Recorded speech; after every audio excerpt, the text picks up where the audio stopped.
Puissance Park, c'est des épisodes à retrouver sur SoundCloud, YouTube, une communauté pour débattre de l'actu des parcs sur Discord et des réseaux sociaux pour nous suivre sur Instagram, Twitter et TikTok. Retrouvez tout ça et plus encore sur puissancepark.fr.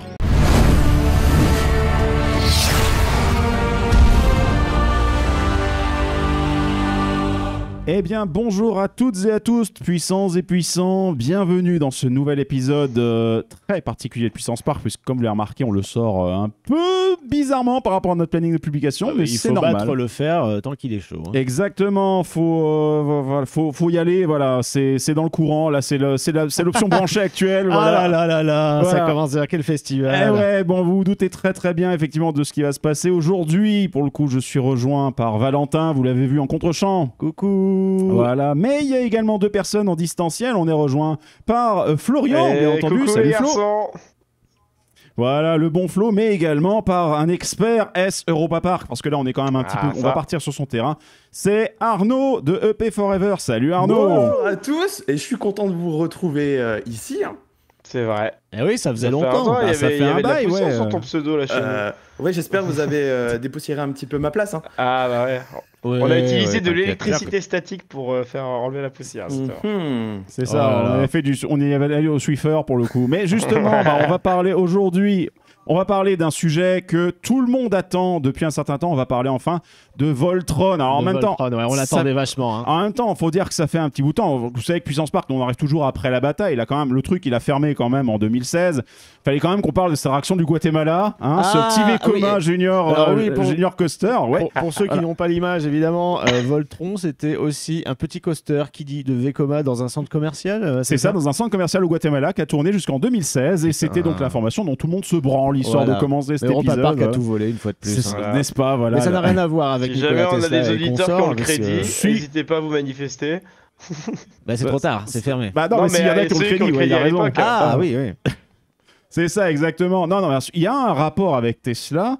Il y a des moteurs, il y a des booster wheels, donc des moteurs électriques et peut-être alternatifs. Donc peut-être, et ça, on va en reparler de ça. Mais là, parce qu'il tu y a parles de beaucoup booster de pneus, alors que nous, on Ouais. est plus dans le booster de LSM. Tu t'arraches ta gueule, ouais, on est d'accord, voilà. Donc bon, non, bien entendu, vous l'avez compris, on va parler de Voltron Nevera, la nouvelle attraction d'Europa Park qui a été... Powered by Rimax. Voilà, Rimac. Bah oui, mais ils disent Rimax. Ah ouais, En prononciation croate, allemande, Tout j'en sais dépend rien. si tu as envie de prendre l'accent croate ou pas.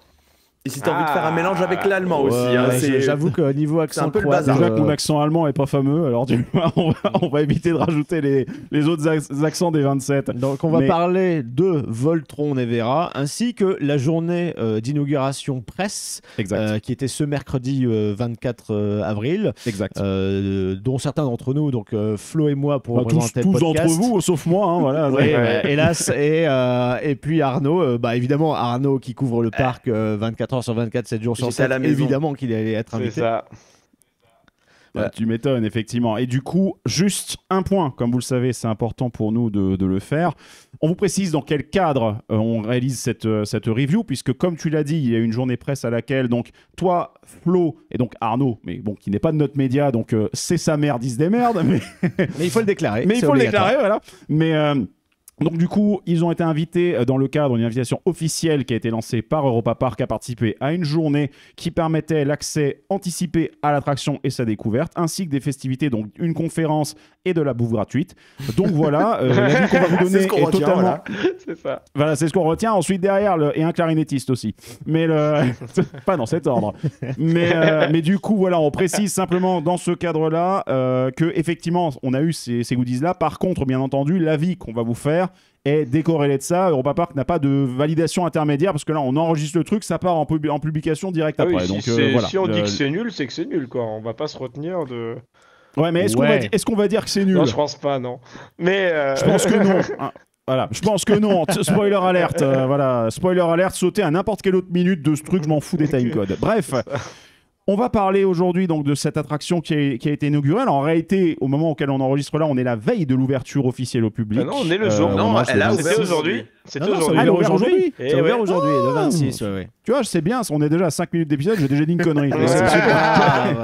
en même temps, il y a tellement de trucs, c'est les informations qui se croisent entre les soirées fans annulées parce qu'il y a eu un rollback et du coup, ils doivent démonter en partie le train. Bref, c'est un merdier sans nom. En plus, c'est normal ensuite sur les machines. Ils sont en soft opening du Alpen Express, de la vallée du Diamant Yomi, des bûches autrichiennes qui avaient cramé.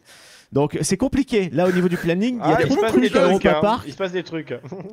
Ouais, n'est-ce pas, Arnaud? C'est pas la merde là, du coup, avec toutes les infos à couvrir? Bah si, parce qu'en plus j'ai sorti ma vidéo là ce soir encore, et du coup c'est un peu le bordel. J'ai eu le temps de rien faire sur les réseaux. Il y a juste ma vidéo qui est sortie. Donc demain, faut que je rattrape plein de choses. Voilà. Eh oui. Tu vas te faire un planning de publication de 1 an en 24 heures. C'est ça. C'est ça. Donc l'algo YouTube, il va rien comprendre. On va commencer par justement parler de cette journée d'invitation. D'ailleurs, on remercie une fois de plus Sébastien Ganzer qui avait été invité. On a eu en interview et c'est lui qui a pensé à nous parce qu'il s'est dit bon, ils ont serré la main de Michael, il y a moyen que j'en invite 2, tu vois. Donc voilà, il nous a fait venir. Encore merci et eh bien nous nous sommes retrouvés devant le parc avec pas mal d'influenceurs. Alors c'est pas des influenceurs, on va dire, qui font n'importe quoi. Il y a un mélange de jeunes journalistes qui n'avaient pas le Parisien sujet. Par exemple. Non, il n'y avait pas le Parisien. Non, on avait le Figaro, il y avait d'autres journaux, il y avait France 3. France 3 en plus l'antenne locale. T'avais les deux France 3, t'avais le local et le national, non? Je suppose que oui. Parce que Étienne avait été interviewé par France 3, mais c'était pas passé en local. Oui, il y a eu 2 équipes différentes présentes ce jour-là. Il y avait France 2 aussi. Et puis après, il y avait une ribambelle de médias locaux aussi d'invités. T'imagines un peu, ils envoient le même mec de TF1 que celui qui a fait Tonnerre de Zeus. C'est pas son mois. Il y avait EDB Attraction, il y avait Sucream Coaster, Sucream Coaster, je ne sais pas comment le dire. Bref, il y avait aussi Rien que d'y penser, il y avait... Enfin bref, je me souviens plus exactement de qui il y avait, mais c'était assez trié sur le volet, et dans le sens où c'était pas forcément, tu sais, de l'influenceur venu de nulle part qui fait juste des pubs pour des baskets ou des conneries comme ça. Là, c'était que des gens un minimum passionnés ou intéressés par l'actualité locale de ce qui se passait ce jour-là.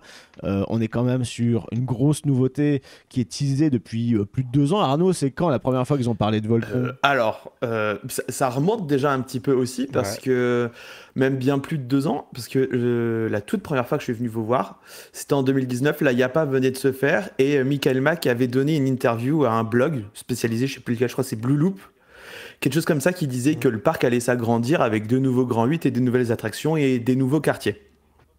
Oh donc ça veut dire 2019. Ouais, et même avant, de toute façon, cet emplacement du parc en fait est déjà en visuel depuis très longtemps pour faire quelque chose, puisque déjà à l'époque de Vodan, ils avaient prévu de le mettre ici, Vodan, et de faire un dueling. Et c'est plus tard que le projet est allé du côté islandais, mais donc ça fait vraiment un paquet d'années qu'ils envisagent de faire une attraction à cet endroit-là.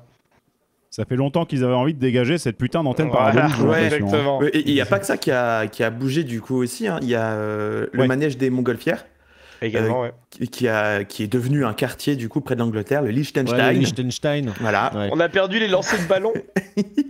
Et les lancers de ballons, qui ont disparu, mais ça c'est pas bien grave. Et le dôme des rêves qui était aussi à cet emplacement-là avant.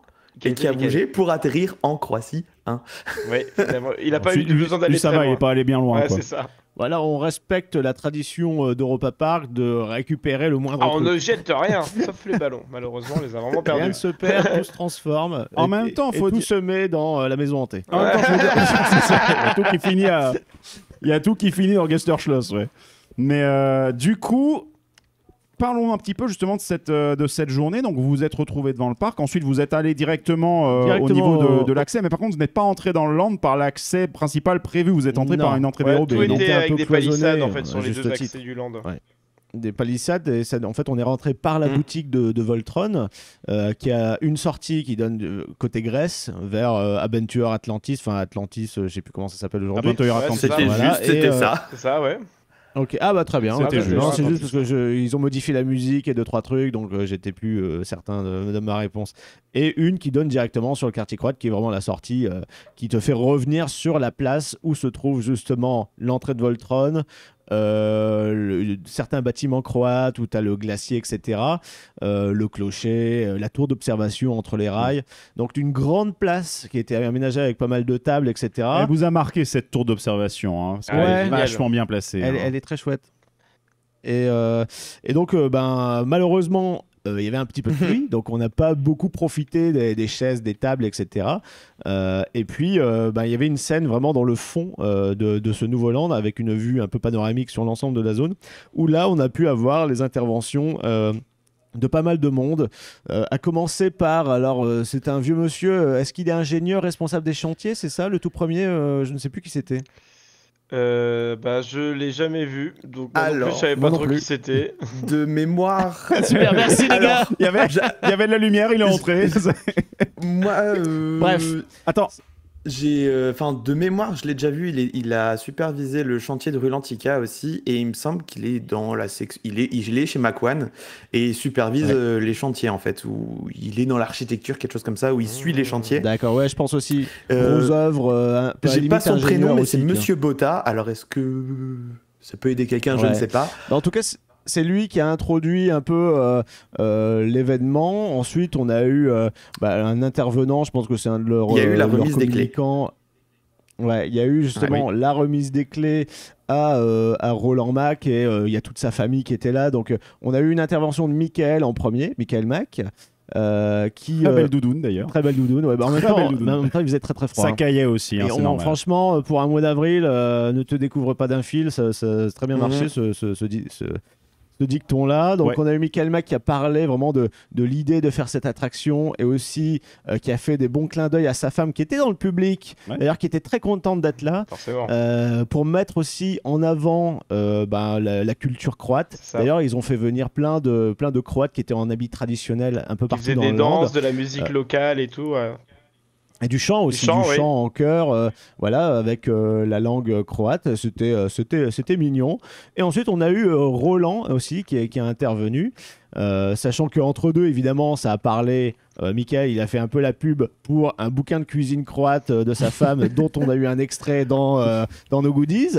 Parce que la cuisine croate, les parfums, la lavande, nanani nanana, ça, il en a bien parlé. Ensuite, il y a eu aussi avec Rimax, du coup, la marque de voiture qui est sponsor de l'attraction. Et ils ont beaucoup mis l'accent aussi sur le fait de remercier toutes les petites PME qui ont participé au projet, parce que finalement, juste le projet du coaster, ça a fait bosser tout plein de petites entreprises à droite à gauche. Il y a notamment la petite fierté un peu chauvin, c'est que les 2 tours de Voltron ont été fabriqués par des forgerons Made in Alsace. Made in Alsace, dans un petit village près de Célestat, et c'est eux qui ont fabriqué les 2 tours, quoi. Excellent. C'est bon ça. C'est bon ça, c'est du local. Voilà, donc il a parlé aussi de Nevera, enfin de la Nevera de chez Rimac. Et en fait finalement, moi j'étais un peu dégoûté quand le nom est sorti, Voltron Nevera Powered by Rimac. Il y a un sens derrière. Quand même. Ouais, en fait non, il y a un sens. C'est-à-dire que moi je me disais Nevera Powered by Rimac, ça fait quand même beaucoup de mots purement sponsor. De la pub, mais en fait non, Nevera, c'est du coup le modèle de la bagnole, mais c'est aussi en fait les orages croates très fréquents qui arrivent en été. Donc ça colle en fait finalement. Et ensuite, il a enchaîné avec Roland, qui a pris le relais, qui a beaucoup parlé, une fois de plus, de la fierté du truc, qui, à son tour, lui, nous a fait l'introduction à la séance de bénédiction de l'attraction. Alors, dans ma vie, j'ai vu ça que 2 fois. Une fois à Winoland et une fois à Europa Park. Et on voit que dans les 2 cas, il y a quand même des racines foraines. Donc, je me demande s'il y a un rapport de cause à effet. Je pense que oui. D'ailleurs, on a eu droit à une séquence d'anthologie avec un clarinettiste qui nous a fait une fausse note, et je pense que la fausse note a engendré une résonance en cascade dans la structure, ce qui fait que le lendemain, il y a eu un rollback. Papillon. Il y a eu un rollback le lendemain. T'as eu une fausse note de clarité de la veille et un rollback le lendemain. Bon, ça arrive. Donc, encore une fois, la machine est récente, donc ce genre de truc arrive maintenant. Bon, je vais pas dire que c'est attendu, mais oui, c'est des choses qui peuvent se produire. Non, mais c'est juste pour la blague. Plus c'est con parce qu'ils ont fait tout un live sur le fait que les rollbacks ça peut arriver, etc. Bon là, c'était la journée, hein. Parce qu'en plus il y avait Alpen Express qui a fait aussi un rollback le même jour, hein. Oui, parce que du coup ils ont ouvert Alpen Express pour les fans qui n'ont pas pu le faire Voltron hier, et puis ils ont Alpen Express a rollback avec tout le monde dans le train 2 fois. Bon, cela dit, Alpen Express qui rollback, c'est peut-être un peu moins chiant vu que c'est motorisé, ça va. Il peut repartir. Du coup, alors que Voltron là où c'était, il était bien bloqué, hein. Voilà. Bref, donc c'était pour la blague, la petite fausse note qui a pas plu justement en pleine bénédiction. Voilà. C'était et quand bien même bizarre. on reprécise, quand bien même il a rollback et que l'angle était comme ça, c'est pas en pleine inversion, c'est pas dangereux et il y avait personne dans le train. C'est même pas ce que je voulais dire. Hein. C'est pas dangereux les gens en général. Non mais on reprécise juste. Tout est prévu pour. Donc on a eu ça et ensuite on a eu nos camarades aussi on voit dans le reportage sur Yulby. Alors si vous pouvez me rappeler leur nom les garçons. De Lucas Metzger et Patrick Marx. Patrick Marx, ouais. Ouais. Qui, Patrick Marx était superviseur sur le chantier de Voltron. C'est ça. Et Lucas Metzger est parklighter.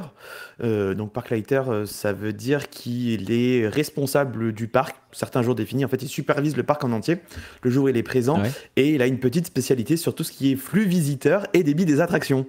Voilà.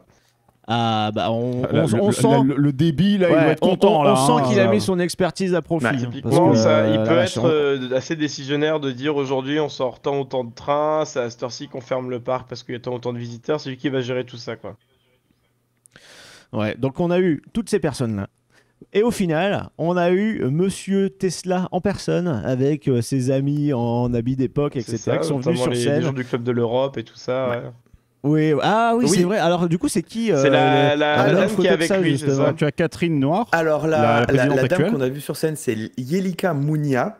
Dans l'histoire de l'ACE, c'est en gros la représentante de l'ACE en Croatie.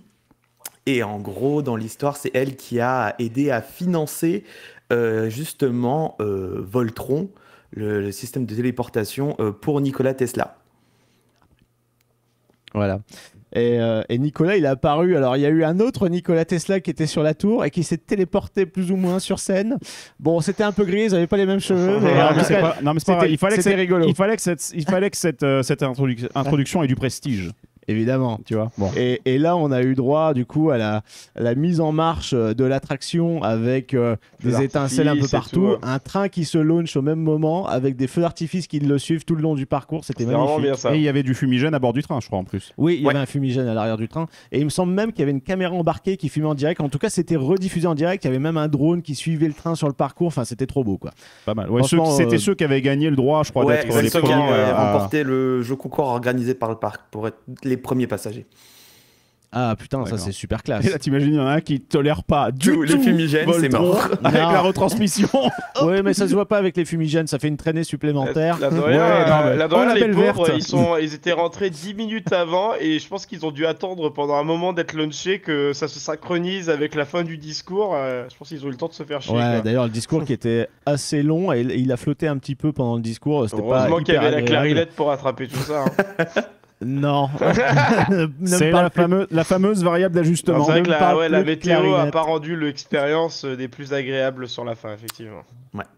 Ouais, mais en tout cas, au moment où justement ça a ouvert au public, il a arrêté de pleuvoir. Alors il n'y a pas eu de grosse éclaircie, tu vois, mais il faisait meilleur, il faisait sec et on a pu rentrer enfin sous la jolie marquise de Voltron. Mais avant de faire Voltron, Greg ici est un grand fan de monsieur Nikola Tesla. Nikola Tesla qui avait plein de choses. Alors, on parle pas des bagnoles, on est d'accord. On parle du mec, le gars à la base. Tesla, voilà, le mec sur lequel l'attraction, la thématisation de l'attraction tourne autour de cette personnalité-là.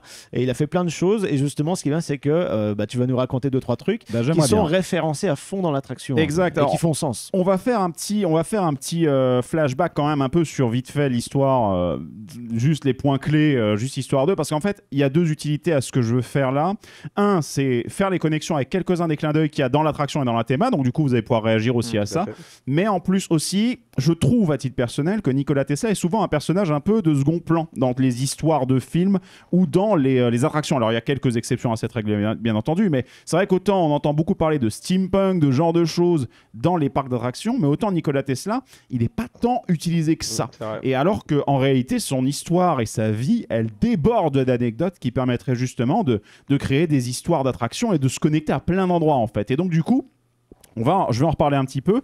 Bien entendu, comme vous le savez, Nikola Tesla est né à l'origine dans l'Empire, ce qui était l'Empire autrichien, etc. Donc aujourd'hui, la Croatie pour le coup. C'était Serbe, il me semble, à l'époque. C'était la Serbie et ensuite il y a eu tout un schmilblick parce que c'était en 1856 qu'il est né. Géographiquement, c'est dans la Croatie d'aujourd'hui qu'il est né. Exactement. Donc il est né en 1856 là-bas. En fait, donc Nikola Tesla à la base, on l'imagine, ça en fout. En fait, à la base, c'est un ingénieur. Un ingénieur qui ensuite a eu énormément d'inventions. Le mec a quand même posé pas moins de 300 brevets durant sa vie. Je ne sais pas si vous vous rendez compte du truc. Ouais. 300 brevets pour à peu près 120, 130 inventions.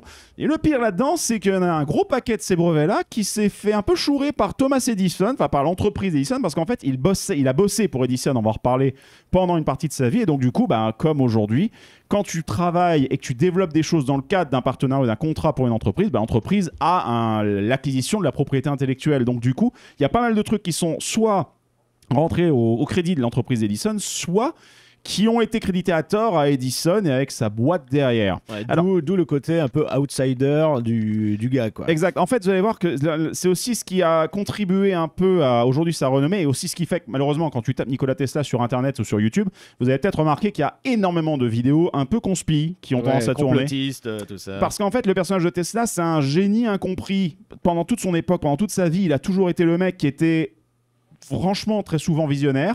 Bon, parfois à côté de la plaque, il était complètement contre Albert Einstein et l'équivalence masse-énergie. Il disait mais ça c'est de la merde. Bon, E égale MC2, désolé mon pote, mais c'est encore valide aujourd'hui. Il y avait quoi d'autre? Greg, justement, je rebondis sur ce que tu dis parce que déjà dans leur film qu'ils ont fait au cinéma 4D à Europa Park, il y a toute cette partie-là déjà où on voit qu'il est très moqué. Nikola Tesla, quand il explique son histoire de téléportation avec l'attraction, et c'est que le club de l'Europe qui le croit. Tout le monde, sinon, se fout de lui. Donc, ils ont bien retranscrit déjà ce truc-là. C'est à cause de quelques sorties comme ça, mais aussi, c'était plutôt sur la fin de sa vie, en fait, qu'il a eu ce problème de raillerie. Et dans les autres trucs que Nikola Tesla n'avait pas bon, il croyait que les atomes étaient indivisibles. Donc, il est mort en 1943. S'il avait vécu 3 ans plus tard, je pense qu'il aurait eu une démonstration flagrante que c'était bien fissible. On pouvait les subdiviser, etc. Mais bon, ça, c'est 2-3 trucs. Personne n'a la vérité vraie absolue. Surtout, par contre, le mec, il est quand même connu pour quoi? Il est connu pour ses travaux autour de tout ce qui sont les fréquences électromagnétiques, les émissions radio, ce genre de trucs, puisque c'est un des inventeurs de ça, et non pas Marconi, je sais. Mais de deux, il est surtout aussi connu pour tous les travaux qu'il a menés autour du courant alternatif, qu'il a défendu bec et ongle. Et ça a donné lieu à un truc fantastique avec Edison. On va y revenir tout à l'heure.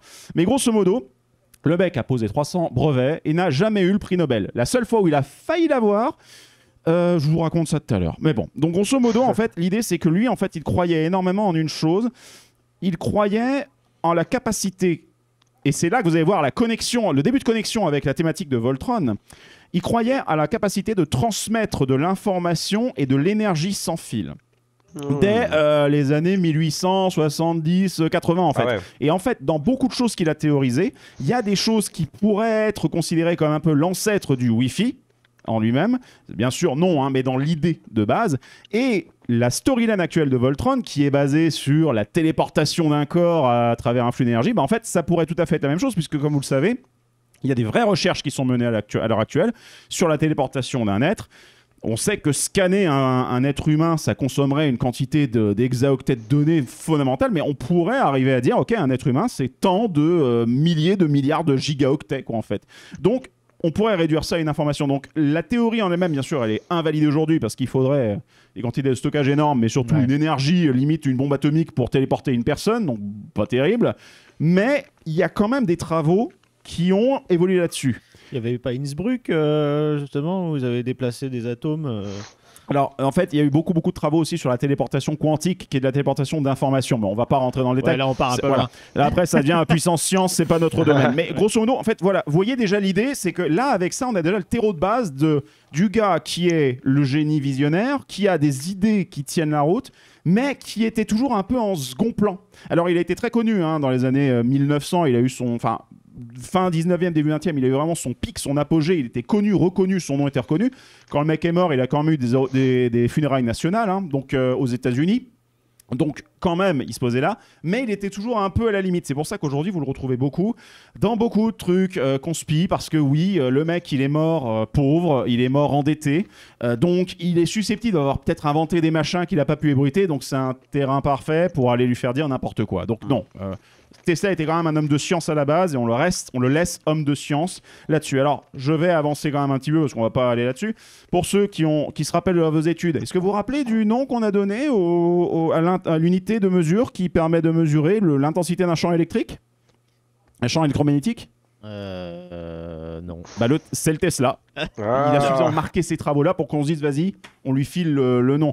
Donc, ce qui est marrant, c'est quand on utilise un LSM, l'intensité que le LSM va utiliser, on peut la mesurer. Il y a différentes valeurs, mais on peut la mesurer en Tesla. Donc, voilà. C'est beau, intéressant. Et c'est pas la seule connexion. C'est beau quand même. Tu as un coaster quand même qui a été fait pour te célébrer, quoi. Ah non, mais attends, c'est pas que ça. Ça va aller plus loin encore. Donc, en fait, grosso modo, l'idée... encore une fois, voyez le potentiel d'histoire qu'on a autour du gars, quoi. Il a bossé, alors bon, je vous passe sa jeunesse, on s'en fout, donc voilà, mais on va aller vite. Grosso modo, à un moment, il est reconnu pour ses travaux et ses talents, etc. Et il va arriver à bosser dans sa vingtaine d'années, on va dire, commencer à bosser pour Edison. Donc en fait, il rentre chez une antenne d'Edison en Europe, il me semble même que c'était à Paris pour le coup. Le mec est polyglotte, hein, il parle français, allemand, anglais, serbe, croate, enfin en gros le taré total. Hein. Il bosse là-bas. Edison, lui, Thomas Edison, sa boîte, il l'a fondée sur quoi? Sur l'invention du phonogramme et l'invention de l'ampoule électrique. L'ampoule, ouais. Exactement. Filament. L'ampoule électrique a un grand essence. Et Edison a basé tout son business, il faut bien le comprendre, sur le courant électrique continu. DC en anglais. Et c'est très important parce qu'il faut bien comprendre que quand Tesla arrive à bosser chez Edison, Edison a déjà équipé pas mal de villes aux États-Unis et même en France, parce que Paris a été équipé en partie avec quelques systèmes Edison pour équiper des pâtés de maison avec une petite centrale, une petite génératrice, une dynamo électrique qui alimentait des circuits électriques continus. Donc Edison avait un business énorme autour de ça. Et donc du coup, quand Tesla arrive et que Tesla lui fait comprendre que bon, son système continu c'est bien rigolo mais c'est un peu pourri, il faudrait l'optimiser et que l'alternative c'est vachement mieux parce que le courant alternatif, au lieu du courant continu qui va pouvoir porter à peut-être 2-3 km par les câbles, le courant alternatif on peut l'amener à 30, 40, 50 km. On peut avoir une vraie notion de centralisation et de distribution de l'électricité. Mais ça, Edison, il ne veut pas en entendre parler. Pour lui, c'est le courant continu parce qu'il a investi des tonnes et des tonnes là-dessus.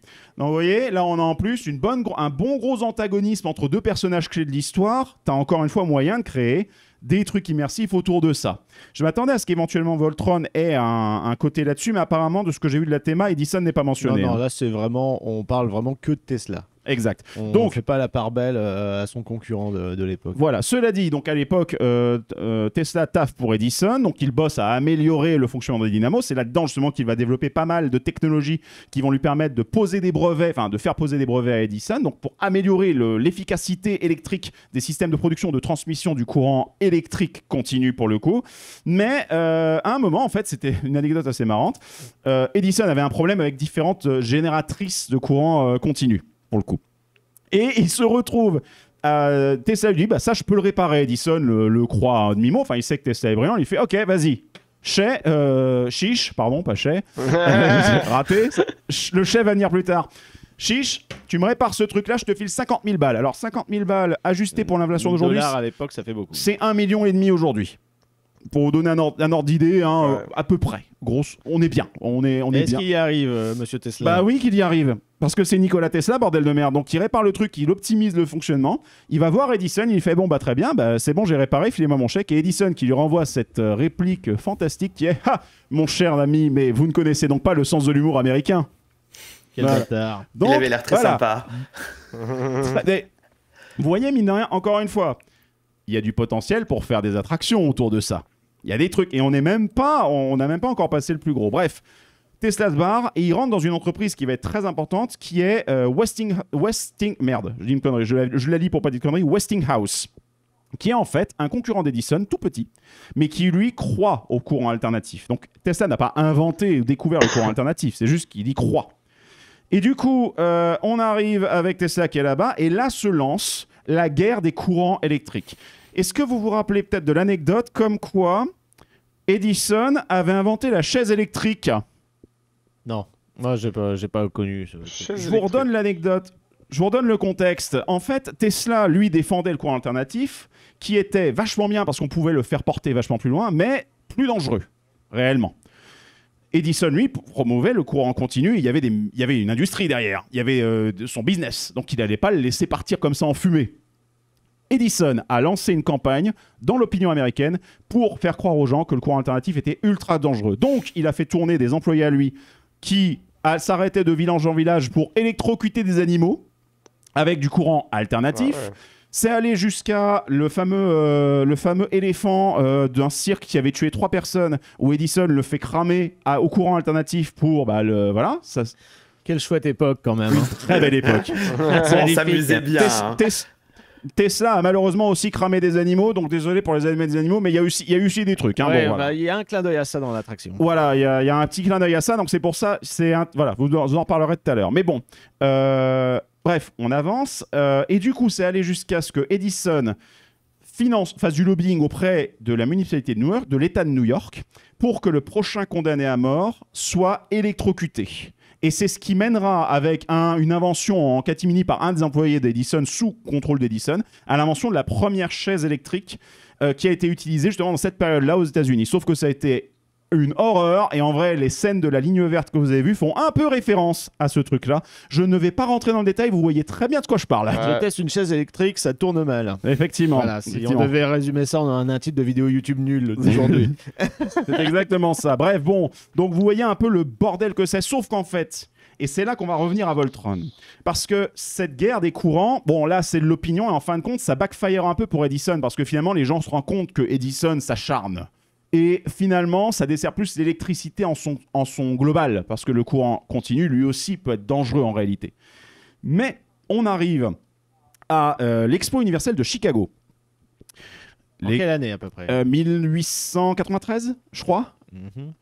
L'Expo universelle de Chicago, qui est important pour nos parcs fans parce que ça a été l'invention d'une attraction célèbre. La Ferris Wheel. Exactement. Donc la grande roue. La grande roue. La première grande roue, vous voyez ça dans Discovery Arcade. La grande roue de Ferris, donc le nom de l'ingénieur qui la pond, qui voulait rivaliser avec la Tour Eiffel, mais faire une structure en métal qui tourne et qui bouge. Eh bien, pour le coup, ce gars-là, donc cette grande roue a été inventée à cette exposition universelle. Mais il y a une autre chose qui a été faite pour cette exposition universelle, c'est que Westinghouse, la boîte qui embauchait Nikola Tesla et donc Tesla, avait électrifié l'intégralité de l'exposition universelle au courant alternatif. Et ça en a foutu plein la gueule à tout le monde. La même année, ou en tout cas à quelques instants près, Nikola Tesla et la Westinghouse vont aller installer l'un des premiers, si ce n'est le premier barrage hydroélectrique alternatif aux chutes du Niagara. C'est la raison pour laquelle, quand vous êtes dans Voltron Nevada, le bâtiment, c'est la première centrale hydroélectrique de Croatie. Tout prend sens. Ouais. Ce n'est pas juste un hasard. Ce n'est pas un hasard. Et c'est la raison pour laquelle, quand vous êtes dans la file d'attente, vous avez donc ces turbines que vous voyez, les grosses hélices. On y arrivera après, ouais. On en parlera tout à l'heure. Et c'est la raison pour laquelle vous avez un des trucs qui est pété. Vous avez le vortex de flotte, en fait. Oui. On en revient après. On en reviendra tout à l'heure, mais c'est pour faire référence à ça. Bref. Okay. Donc, vous avez ce clin d'œil-là. Bref, donc on avance un petit peu. Tesla, bien sûr, il invente énormément de trucs. L'un des autres trucs, un autre, bon, c'est pas vraiment c'est un clin d'œil de fait. L'un des travaux énormes, vu que Tesla travaillait beaucoup sur le courant alternatif, il a développé plein de technologies autour de ça. Les générateurs, donc les alternateurs, hein, donc ce qu'on voit dans la file, mais également des moteurs et surtout le moteur alternatif asynchrone, donc qui permet en fait, c'est un système d'enchaînement de bobines qui permet de faire tourner. Sauf qu'en fait, c'est pas la même chose qu'un LSM. On dit toujours qu'un moteur électrique, un LSM, c'est un moteur électrique mis à plat. Mais ça marche sur le même principe. C'est la même idée. Bon, normalement, le LSM est plus basé sur le moteur électrique synchrone parce que c'est avec des aimants permanents, mais on s'en branle. On est sur un courant électrique qu'on fait passer dans des bobines, ça fait bouger un truc. On est dans la même idée, quoi. On est dans le même truc. Donc, encore une fois, le fait qu'il y ait du LSM partout, ça fait sens. Donc, il y a ce genre de truc. Ensuite, derrière, bien entendu, il va mettre au point les bobines Tesla. Pour le côté spectaculaire. Non, parce qu'une bobine Tesla... Non, une bobine Tesla, c'est un transformateur à haute intensité. Le courant électrique alternatif, il permettait d'obtenir des très hautes tensions, ce qui était utile pour certaines industries, dont la métallurgie. Ça a permis de développer notamment le travail de l'aluminium au four électrique. Et la bobine Tesla est en fait un transformateur redresseur qui monte non pas l'intensité, mais la tension électrique. Tu peux obtenir des millions de volts. Donc avec un faible ampérage. C'est une grosse diode, en fait. C'est un gros transfo. Ouais. Mais l'idée, c'est que les bobines Tesla, c'est spectaculaire, mais c'est très utile pour tout ce qui est télécommunication, télétransmission, et aussi pour certains types d'industries, ce qui fait que certaines industries n'ont pu commencer à se démocratiser qu'à partir du moment où le courant alternatif a commencé à être utilisé à la place du continu. Alors, je vous le fais vraiment à l'arrache. On va accélérer un peu. Bref, ça c'est peut-être son taf le plus capital. Et un peu plus tard, après qu'il ait fait tous ces trucs-là pour lesquels il était reconnu, qui ont eu vraiment un impact mondial, il s'est intéressé plus sur son autre sujet qui était vraiment la transmission d'énergie sans fil. Et c'est là qu'on en revient à Wardenclyffe, donc la tour que vous voyez dans Voltron Vera, qui est en double exemplaire, elle a réellement existé, elle faisait 57 mètres de haut, elle était installée dans l'état de New York si je ne dis pas de conneries, et à la base, c'était une compétition pour le premier qui inventerait la télétransmission radio. La radio, quoi, en fait. La radio, comme transmission d'ondes. La transmission d'informations par ondes électromagnétiques. Alors, normalement, dans l'histoire, c'est plutôt Marconi, l'ingénieur Marconi, qui est réputé pour avoir inventé la radio. Et effectivement, c'est lui qui a fait la première transmission d'informations en sans fil. C'est lui qui a réussi le premier. Mais la justice a remarqué que le mec a utilisé et a volé beaucoup de brevets de Nikola Tesla, ce qui a invalidé cette invention et la réattribue en paternité à Nikola Tesla. Oh. Donc il y a ça. Mais le problème, c'est que dans l'intervalle de temps, Wardenclyffe, donc la tour, était en cours de construction, mais l'investisseur, qui ne savait pas tout ça, a refusé de payer la fin, ce qui fait que la tour de Wardenclyffe n'a jamais été terminée. Le cuivre n'a jamais été installé au-dessus, donc elle a été utilisée pour faire 2-3 démonstrations, mais elle n'a jamais pu permettre la transmission réelle telle que Tesla l'entendait. Là où on connecte avec la storyline de Voltron, c'est que donc là, ce que l'on voit avec le Nikola Tesla, qui est encore relativement jeune, on va dire qu'on est dans une réalité alternative. Hein. On est dans une réalité alternative où soit Wardenclyffe a réussi, il aurait peut-être atomisé Marconi à être le premier à faire la transmission radio, ou peut-être que ça n'aurait pas marché, et il aurait peut-être cherché à la retransmettre, puisque effectivement, dans la réalité, comme le projet d'onde radio n'a pas marché, Tesla l'a abandonné, puisque il avait perdu le truc, il n'avait pas le financement, il a donc essayé de faire de l'énergie sans fil, autrement dit, l'équivalent aujourd'hui de la charge par induction. Ok. Vous posez votre téléphone sur une petite plaque. Bon, évidemment, c'était sur plus longue portée, je suppose. C'était sur une beaucoup plus longue. C'est censé être sur une plus longue portée parce que l'idée, c'était d'avoir effectivement pouvoir avoir une lampe que tu pourrais avoir nulle part sans câble. Il avait fait des démonstrations de ça qui avaient bluffé du monde quelques années avant. C'est un peu l'ancêtre des tubes néons aussi, hein. Mais donc du coup, ça, c'était l'idée du truc. Et l'idée, c'est que donc du coup, combinant un peu l'histoire de transmettre de l'énergie et de l'information, à réfléchir à de la téléportation, etc. Ça pourrait être une logique du gars qui pourrait avoir tout à fait essayé de mettre au point ça. C'est pour ça que vous avez donc 2 tours de Wardenclyffe. Elles sont à échelle 1,5, hein, les deux tours, mais qui sont censées être donc les 2 points entre lesquels tu te téléportes et tu fais le retour. On parle de Voltron, là, parce que dans la réalité, il n'a pas pu faire une tour déjà. Donc, elle a été détruite ensuite. Elle est construite en 1901 et elle est détruite en 16 ou un truc comme ça. Pour récupérer le métal dessus. Exact, oui, tout à fait. Bref, donc, vous voyez, donc, en gros, après ça, malheureusement, vous voyez, autant l'hydroélectrique, c'est peut-être un peu le pinacle de Tesla. C'est ce que j'ai dit, c'est le moment auquel il est reconnu, c'est son apogée. Wardenclyffe, malheureusement, c'est un peu le début de la fin, en fait. Et c'est-à-dire qu'à partir de là, ça n'ira pas vraiment bien pour lui. Il va continuer, mais il va beaucoup s'endetter. Et ça va l'amener petit à petit à se retrouver seul, à être complètement pauvre. Il avait quelques entreprises, quelques trucs derrière. Il vivait de certains brevets, mais ça n'ira pas et il finira sa vie malheureusement seul. Il a quand même fait des travaux au total dans sa vie. Il a travaillé sur la notion de télécommande sans fil, pour des visées armées, ce genre de trucs. Il a travaillé aussi pour le coup sur les radars, donc la détection, puisqu'on était à l'orée Première Guerre mondiale, commençait à y avoir des bombardiers dans les airs, donc faire de la détection d'objets dans les airs, ça faisait sens. Donc utiliser les radiofréquences pour ça, évidemment, ça fait sens. Il a aussi travaillé sur les rayons X. D'ailleurs, on lui attribue l'une des premières photos d'une main, la sienne, en rayon X. C'est donc la radiographie, hein, pour le coup. Il a dû développer des saloperies avec cette histoire, quand même. Et on en vient à l'une de ses non-inventions, mais un truc qu'il avait théorisé, qui a aussi un gros potentiel de storytelling, puisque c'est à lui qu'on doit la théorisation du rayon de la mort. Autrement dit, tout ce qui est arme à énergie qui peut détruire une planète ou un corps humain ou un corps en vivant à distance. C'est Tesla qui a inventé l'étoile noire, quoi. C'est une de ses théories de base, en fait. Mais il l'a jamais réalisé, bien entendu. Oui. Donc voilà. Donc en gros, vous voyez que y a des masses de trucs à faire avec Tesla en termes de tout. En plus, il était contemporain de Jules Verne. Il était contemporain de plein d'autres inventeurs que l'on connaît. C'est pour ça, les parcs. Je sais qu'il y a toujours, on ne peut pas tout connaître, il y a certainement des parcs qui ont utilisé Tesla quelque part, mais mais c'est quand même assez rare, donc il y a peut-être, et je pense que si Voltron Nevera attire l'attention, je pense qu'il y a moyen que ça devienne peut-être un peu un nouveau steampunk. En tout cas, je ne cache pas que je l'espère. Justement, parce que le truc, c'est que le steampunk, c'est vrai qu'on en bouffe pas mal à toutes les sauces. Et là, on est dans un autre délire encore, plus basé sur l'électrique, donc une source d'énergie différente. Ça fait un peu du bien. Après, évidemment, on va pas cracher sur des fly, on va pas cracher sur des trucs comme ça, parce que ça fait plaisir à voir et que c'est super agréable et que c'est trop beau. Et c'est un univers, assez avec une mythologie assez forte, on va dire, dans l'imaginaire collectif des gens, au point où même Tesla, de son côté, il a développé en fait pas mal de fascination chez les gens. Suffit de voir, je vous conseille un film de Christopher Nolan, vous connaissez peut-être, qui s'appelle Le Prestige, où en gros, il aide un magicien à créer un tour à propos de la téléportation, et on voit ses expérimentations sur l'énergie sans fil, etc. Bon, là, il y a un côté un peu mystique, par contre, fantastique dans ce film-là. Donc, bon, c'est pas la réalité. Il apparaît lui-même comme un super magicien scientifique, en fait. Donc, c'est pas, en tout cas, on sent que les créatifs de chez Mac Rides, comment ça s'appelle, Mac Magic, c'est ceux qui font les storylines. Ah, c'est Mac Magic, c'est plus les Emotioneers. C'est à chaque fois des bureaux différents. Mais pour les storylines, c'est Mac Magic, en tout cas. Mais je pense qu'ils ont bien tapé, en tout cas dans ce film-là, et on va dire des histoires un peu fantasmagoriques sur le personnage de Tesla, où ça parle vraiment de téléportation, etc.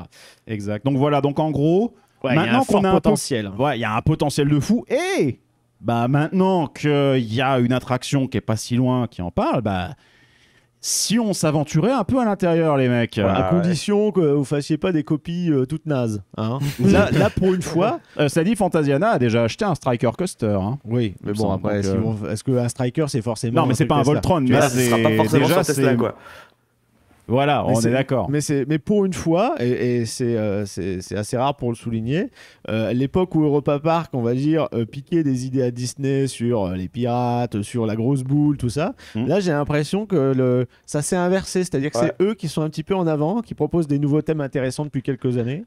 Parce que oui, évidemment, on parle encore de Disney, on parle encore d'Universal, mais aujourd'hui, Voltron et Vera, de ce qu'on a vu et de ce qu'on va vous décrire là avec les garçons, c'est quelque chose qui se hisse facilement au niveau des parcs Disney Universal.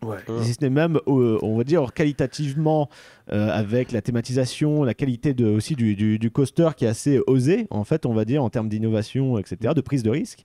On est même au-dessus de Disney qui aujourd'hui est un peu plus confortable. Universal continue de faire des trucs bien. J'avais un peu ce sentiment de me dire que genre un nouveau coaster à Island of Adventure, ça pourrait carrément être ça, avec juste les animatronics Universal qui bougent hyper bien, etc. Mais le reste, ce serait carrément un truc que tu verrais dans un très grand parc de classe mondiale, quoi. C'est de très très haute volée et en fait ça nous a surpris, je pense tous, de se dire mais c'est Europa Park qui a fait ça. C'est surtout qu'on a même encore du mal à se dire que ça y est, Voltron est officiellement ouvert et qu'il est à quelques kilomètres de chez moi, de chez Flo et moi, de Vénard. Même il est pas très loin de la France. Donc non, ça reste facilement accessible. C'est impressionnant de se dire qu'une machine comme ça existe maintenant à Europa Park. Oui, en plus là où d'ailleurs on va parler de l'attraction. Europa Park était quand même très familial, même Silver Star, Blue Fire et Vodan qui sont les hits du parc, ça restait quand même accessible, je dirais, pour tout le monde. Peut-être Vodan qui secoue un peu plus. Là, pour le coup, Voltron, je le conseillerais pas à quelqu'un qui a un peu de mal avec les sensations fortes, quoi. On va en parler, les garçons. Après. Déjà, on va vous montrer à quoi ressemble un peu le land, l'extérieur de l'attraction. Alors là, regardez à quel point c'est magnifique. Donc on a la centrale hydroélectrique qui est juste là, la centrale hydroélectrique croate, avec la première tour de Walden Cliff et la deuxième qui est un petit peu plus loin vers vraiment limite les backstage, le fond du parc. Qui est côté de la route avec le rond-point, avec Euromouse avant d'accéder au parking. Un petit effet parade en arrivant sur le parc. Ouais, c'est ça. Oui, c'est vrai que ça donne déjà envie. Bon, il y a pas mal de coasters de ce côté-là. On voit déjà Wodan, Blue Fire, et maintenant il y a celui-là. Donc ça donne vraiment la bave aux lèvres. Et quand on arrive sur le land, évidemment, c'est vrai que t'arrives par là, t'en bouffes du YouTube. Du coup, il y a deux accès sur le land. Il y a celui qu'on nous on avait pu emprunter, donc qui passe par l'allée à côté de Abenteuer Atlantis, etc. Mais il y en a un deuxième par l'arrière qu'on n'avait pas à l'événement de presse, mais qui a été ouvert aujourd'hui au niveau de Romire. où tu peux passer sur le pont et tu accèdes par l'arrière de la tour sur laquelle on peut monter. C'est bien parce que ça divisera un peu plus le flux autour de la patinoire. Ouais, parce que c'était le triangle infernal d'Europa Park les jours où c'était bondé. Ouais, quand ça sortait. Et qu'est-ce qu'on peut dire de cette place? Déjà, c'est qu'elle est assez grande. Elle donne un point de vue sur une bonne partie du parcours. Et il y a une tour d'observation sur laquelle on peut monter, voir le coaster d'un peu plus haut. Voilà, justement. Voilà, on peut en faire le tour. Il y a même des petits jardins. Alors, ils avaient insisté justement sur la présentation qu'ils ont fait venir des jardiniers spécialisés et qu'il y a un jardinier à plein temps qui sera sur le land tout le temps parce que c'est normal, déjà, d'une part, c'est tout jeune. Donc, il faut que la végétation s'adapte, etc. Il faut que ça pousse de façon correcte. Il y a un super travail paysager qu'ils ont fait, hein, franchement. Ouais. Et il y a notamment l'arbre, l'olivier. Alors, Arnaud, tu me reprends si je me trompe, il a 800 ans. Ouais, c'est ça, j'allais y venir. Il a 800 ans et il vient, je crois, directement de Croatie. De Croatie, ouais. Et magnifique. C'est impressionnant. Et je pense, et en plus, les oliviers en hiver, par les temps qui courent, ici, c'est pas non plus forcément. Non, ça tient le coup un olivier. Non, ça s'adapte facilement. Il me semble, si je dis pas de bêtises, qu'ils ont installé un espèce de chauffage au sol au niveau des racines pour éviter qu'ils gèlent. Quand il fait vraiment trop froid. En fait, le truc, c'est que apparemment, donc Europa Park a juste envie de fabriquer l'huile d'olive parce qu'ils ont du coup l'olivier, ils ont la presse avec les fesses des gens dans Voltron. C'est clair. En fait, ils mettent les olives entre les fesses des gens. C'est ça. Voilà, et tu serres tellement les fesses dans cette attraction. Cela dit, ils s'y connaissent à mettre des olives entre les fesses, puisque avec Cassandra. Qui est juste à côté, donc c'est parfait. Mais d'ailleurs, merci Greg. Transition toute trouvée sur ce que je voulais dire. C'est que au niveau de la place, du coup, on a le style architectural de toute la partie Croatie et croatienne. Et qui du coup a ce style méditerranéen assez clair et qui match hyper bien avec le style grec à côté. Et donc vraiment sur la place, on se retrouve avec les nouveaux bâtiments et on voit finalement des bâtiments qu'on n'avait pas forcément l'habitude, des façades qu'on n'avait pas l'habitude de voir côté grec, puisque c'était en backstage avant cette partie-là, mais qui s'intègre parfaitement bien en fait avec l'ensemble. La transition marche plutôt bien. En fait, c'est malin de mettre la Croatie à côté de la Grèce. Ça a fait une belle transition en douceur, quoi. Qu'ils ont en plus travaillé, ils ont repeint les rails de l'EP Express juste devant et tout en blanc pour que ça s'intègre mieux avec l'ensemble. Enfin, il y a eu un beau travail de transition et je trouve que ça choque pas. On pourrait presque croire qu'elle a toujours été là en fait, cette zone. Et en plus, elle a été bien pensée dans le sens où, par exemple, le grand clocher qu'on voit, il n'est pas là par hasard, c'est parce qu'il cache l'escalier d'évacuation d'une des zones de frein en hauteur. Donc, au moins, les gens pourront descendre à l'abri une fois qu'ils se font évacuer. Et ça fait un joli décor, une fois de plus, dans la zone. Ça fait vraiment un décor de carte postale fantastique.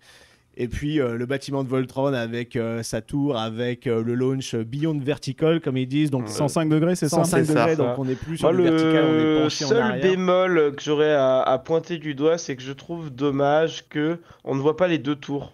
C'est-à-dire que j'aurais aimé que la deuxième tour depuis la zone, on puisse la voir au loin pour vraiment comprendre ce lien entre les deux. Et c'est le seul truc parce qu'ils ont mis leur bâtiment backstage géant. Ouais, enfin après tu la vois pas de la zone, mais je sais que quand tu arrives normalement dans le quartier depuis la Grèce, et même quand tu es sur les hauteurs de la Grèce, quand tu prends le P Express ou les choses comme ça, elle est visible, et même dans d'autres coins du parc, elle est visible. Oui, mais de toute façon, après tu la vois quand tu montes sur la tour, avec l'escalier, c'est vrai, mais voilà. C'est le seul truc. Les garçons, si nous rentrions justement déjà, dans cette centrale sacré panneau, hein. Là on peut pas la louper l'entrée.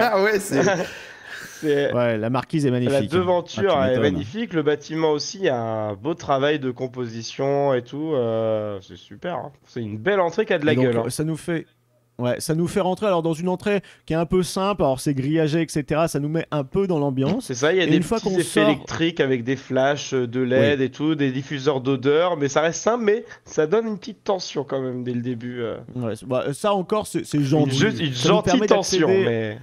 Ouais, mais c'est après que ça grimpe justement. Mais d'abord, on arrive dans les jardins derrière de la centrale où on voit en fait les turbines. On voit des grosses turbines, on voit les alternateurs. Exact. On voit aussi un système en fait vous voyez des cylindres dans lesquels il y a de l'eau qui est projetée en mode vortex. Donc comme c'est censé être une turbine hydroélectrique en fait, puisque c'est comme ça que ça marche normalement. Tu envoies sur le côté de l'eau sous pression. C'est ça. Et d'ailleurs, on voit, il y a le petit détail, c'est que donc les deux turbines une à côté de l'autre, celle qui est pétée, juste en face d'elle, au niveau du mur, on voit qu'il y a des marques noires, comme si le truc il avait explosé et pété le bâtiment autour. Enfin, ils ont vraiment fait un beau travail de détail autour de ça, quoi. Tu sens le cast member qui est juste avant la turbine pour que les gens s'arrêtent pas en dessous au cas où il y a une panne et que quelqu'un se prenne 300 000 flottes. Ils ont fait ça que ce jour-là parce qu'il me semble pas qu'aujourd'hui il y avait personne. Mais les gens, c'est assez drôle parce qu'ils osent pas rester. Genre ils se mettent sur le pont et dès que ça a un peu avancé, hop on avance. C'est surtout que c'est un effet où les visiteurs risquent de s'amuser avec et asperger. Pas plus tard qu'aujourd'hui, moi j'ai mis la main dedans. Voilà, un exemple Florian. Là tu te prends. C'est l'équivalent de foutre une main dans un Karcher, vu la pression du truc, t'en fous partout normalement. Ah ouais, ça a trempé tout le monde, c'était marrant. Super. Bravo. Super. Donc le petit jardin, en fait, il y a pas mal de petites inventions. On voit des grosses traces comme s'il y a eu des explosions, des impacts électriques, etc.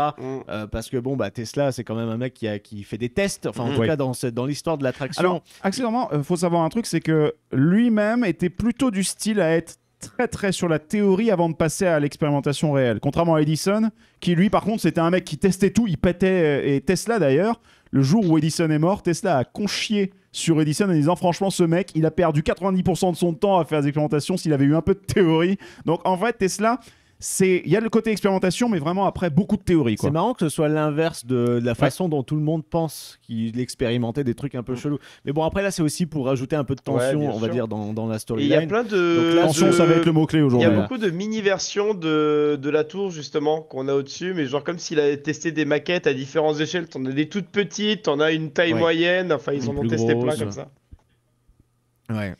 Et une fois qu'on a parcouru ce petit jardin qui est très agréable, en plus on voit l'arrivée sur les freins, donc tu as un mini airtime et puis tu as des gros freins, les freins qui te stoppent bien, ça a l'air smooth mais c'est un minimum violent quand même.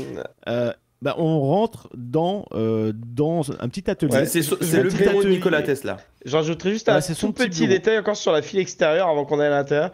C'est que vu que c'est une zone au centre du parc, et que c'est pas un truc tout nouveau à l'extérieur, il y a beaucoup d'arbres qui sont là depuis très longtemps, donc ça a beau être neuf, tu as vraiment l'impression d'être sous la végétation, c'est très fleuri, déjà naturellement, parce que tu passes près de la rivière, et ça rend le tout très agréable, et je l'ai pas du tout vécu comme un parc à bœuf où tu te sens oppressé, pas bien. Il passe super bien, c'est super... Oui, parce que en plus, c'est vrai que pour le coup, la file d'attente à l'extérieur, c'est quelque chose que Europa Park nous a pas trop habitués, c'est que c'est vraiment un parc à bœufs, il y a que du zigzag, entremêlé de décors pour le coup pour faire disparaître un peu cet aspect-là. Et après, j'aimerais juste rajouter encore un truc sur l'extérieur, c'est que avant de rentrer dans le bureau de Nikola Tesla, il y a deux poteaux un petit peu cassés et fissurés. Il faut savoir que c'est des poteaux qui ont été repris de la structure de la parabole qui était avant cet emplacement-là. Alors, c'est pas directement des morceaux de la parabole parce qu'elle était en très mauvais état quand même, il y avait plein de rouille à l'intérieur. Mais du coup, ils se sont amusés à reproduire ou à remodeler justement des parties de la parabole pour les réutiliser. Trop bien, je savais pas, si t'as d'autres anecdotes comme ça, tu les balances. Hein. Et donc après, oui, je vois les gros poteaux à côté des sites. Exactement, et ça colle avec le côté là où justement il y avait l'alternateur qui a pété, avec tous les débris qu'on vient volter à cet endroit-là, quoi. Donc, trop fort. Et après, donc le bureau. Et donc, on va rentrer. Dans le petit bureau où justement tout à l'heure tu parlais d'animaux. Alors sur le bureau déjà il y a plein de papiers, il y a plein de clins d'œil, il y a un tableau et en fait tu as deux petits téléporteurs. Exactement. Alors Arnaud, toi tu connais peut-être exactement ce qui se passe, mais apparemment il n'y a pas toujours le même résultat. C'est des cycles très aléatoires. La petite expérience qui se passe. Alors j'ai pas pu tout voir de mes yeux, mais c'est vrai qu'il y a peut-être certainement un scénario qui n'est pas très positif pour le rat qui se trouve à l'intérieur. C'est-à-dire qu'on a deux boîtes l'une à côté de l'autre avec des volets qui sont ouverts, où il y en a une des deux, on peut voir un rat en parfaite santé. Les trappes vont se refermer, il va y avoir des petits flashs un petit peu électriques. Et là, de l'autre côté, si tout va bien, le rat s'est téléporté. Mais on a des versions, on peut avoir le rat qui est mort avec la fumée qui sort de son cadavre. J'ai vu aujourd'hui une version où juste il n'y a rien. Genre, il a disparu, il est dans aucune des deux boîtes et donc ça alterne comme ça, donc ça fait une petite animation assez rigolote. Ça me rappelle tellement Alien Encounter, le pré-show. Ouais, c'est ça. Et le robot. Plein de petits easter eggs aussi, on voit des plans sur le tableau là en face. Sur le tableau, il y a le tableau justement où il y a des dates de Rolantica, il y a les initiaux de la famille Mac, enfin il y a des trucs partout. Quoi, attends, Rolantica c'est quoi? Ce serait pas un parc aquatique? J'en ai jamais entendu parler. Est-ce que du coup ça vaut le coup d'en reparler encore? C'est pour, évidemment, c'est pour, une fois de plus, bon, non seulement faire la pub pour le parc, mais aussi l'intégrer encore plus dans la CE. C'est ça, parce que tout est lié. Tout est lié. Et moi, c'est un tout petit détail, mais qui m'a beaucoup plu, c'est que sur le bureau, on a un plan, enfin une élévation du train. Donc c'est que le train en soi est compris dans la storyline. C'est pas juste un train de coaster, quoi. C'est que c'est le vrai véhicule il est bien dégétique, quoi. C'est ça. Voilà, il y a plein de détails, on n'a pas encore tout analysé et je pense qu'avec le temps, ça va popper à droite, à gauche. Mais ce qui est très sympa avec cette petite machine qui téléporte le rat avec les petits volets, en fait, c'est la version miniature de ce que nous, on va vraiment vivre derrière. Et en fait, tu as le début de... Parce que là, t'es encore content, t'arrives dans l'attraction, tu vois, t'es tout jouasse et tout, tu dis « Ah, j'ai trop hâte de faire le coaster ». Bon, là, tu vois le rat plus ou moins, enfin, tu sais, en mode soit vivant, soit mort, soit on sait pas. Il commence à y avoir une petite tension. C'est un rat de Schrödinger, ton truc. Ouais, voilà, c'est un peu ça. Il y a une petite tension qui s'installe, on va dire. Si tu analyses ça, moi, la première fois, je l'avais pas vu du tout. Mais par contre... dans ce petit bureau, tu vas tourner à droite. Et alors là, la salle, dans un hangar immense. Et vous êtes obligé d'avoir l'effet waouh. On voit les volets géants. Alors, et du coup, les mêmes volets, ça c'est malin, la même animation. Du train. coup, tu fais tout de suite le lien, quoi, entre les deux boîtes qu'on vient de voir. C'est ça qui est super. Et tu vois donc les volets géants avec d'un côté le train avec le premier launch. Les volets qui s'ouvrent, qui laissent apparaître le train, ils se ferment et en fait t'as Tesla en animatronique au milieu de la salle qui parle. Derrière lui t'as une espèce de grosse connectique, un gros pistolet électrique qui vient se connecter en dessous, une grosse prise. Et en fait au moment où il vient se connecter, c'est qu'il se passe des effets électriques avec une surprise pendant le parcours, mais qu'on voit pas parce que le volet est fermé. T'entends les cris des gens derrière, ce qui sont en train de se faire électrocuter du coup. Et ce qui est génial, c'est qu'à ce moment-là, où les effets électriques s'envoient, toutes les lumières de la salle baissent et grésillent légèrement. Baissent en intensité. Comme si le courant était utilisé à fond pour la téléportation. Et t'as Tesla, si t'es en face de Tesla, de l'animatronique, en fait, là, il va sortir une punchline en général, genre bienvenue à l'ère électrique ou une connerie comme ça. Il y en a plusieurs, il y a plusieurs scénarios. Et là, donc les volets sont fermés, t'entends les cris, etc. Et tu as les bobines Tesla au plafond, il y en a 4 qui s'activent. L'électricité, elle se déplace et ça se termine en face sur l'autre volet qui va s'entrouvrir. Bon, derrière, c'est un écran, mais le train se matérialise dans des éclairs. Et il y a des petits clins d'œil parce qu'on voit Roland, on voit Michael Mack, on voit sa femme croate, etc. Je sais pas qui est la quatrième personne qu'on voit bien. C'était Anne-Catherine, c'est du coup une autre fille à Roland Mack et qui est la directrice de Mack Solutions. Ah, voilà.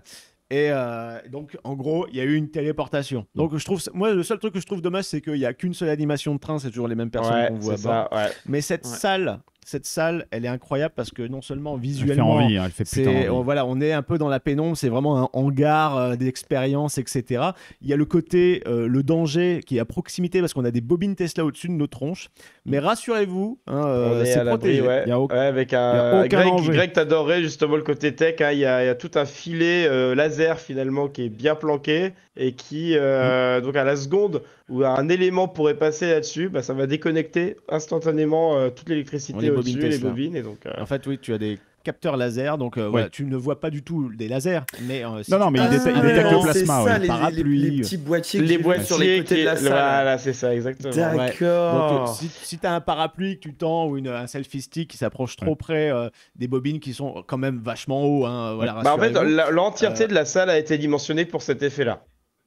Ouais. Ça a été fait exprès. Et ils voulaient faire ça. Les bobines sont un peu stylisées, justement, et elles font un bruit de malade. Alors, les employés, tu peux t'en servir comme instrument de musique.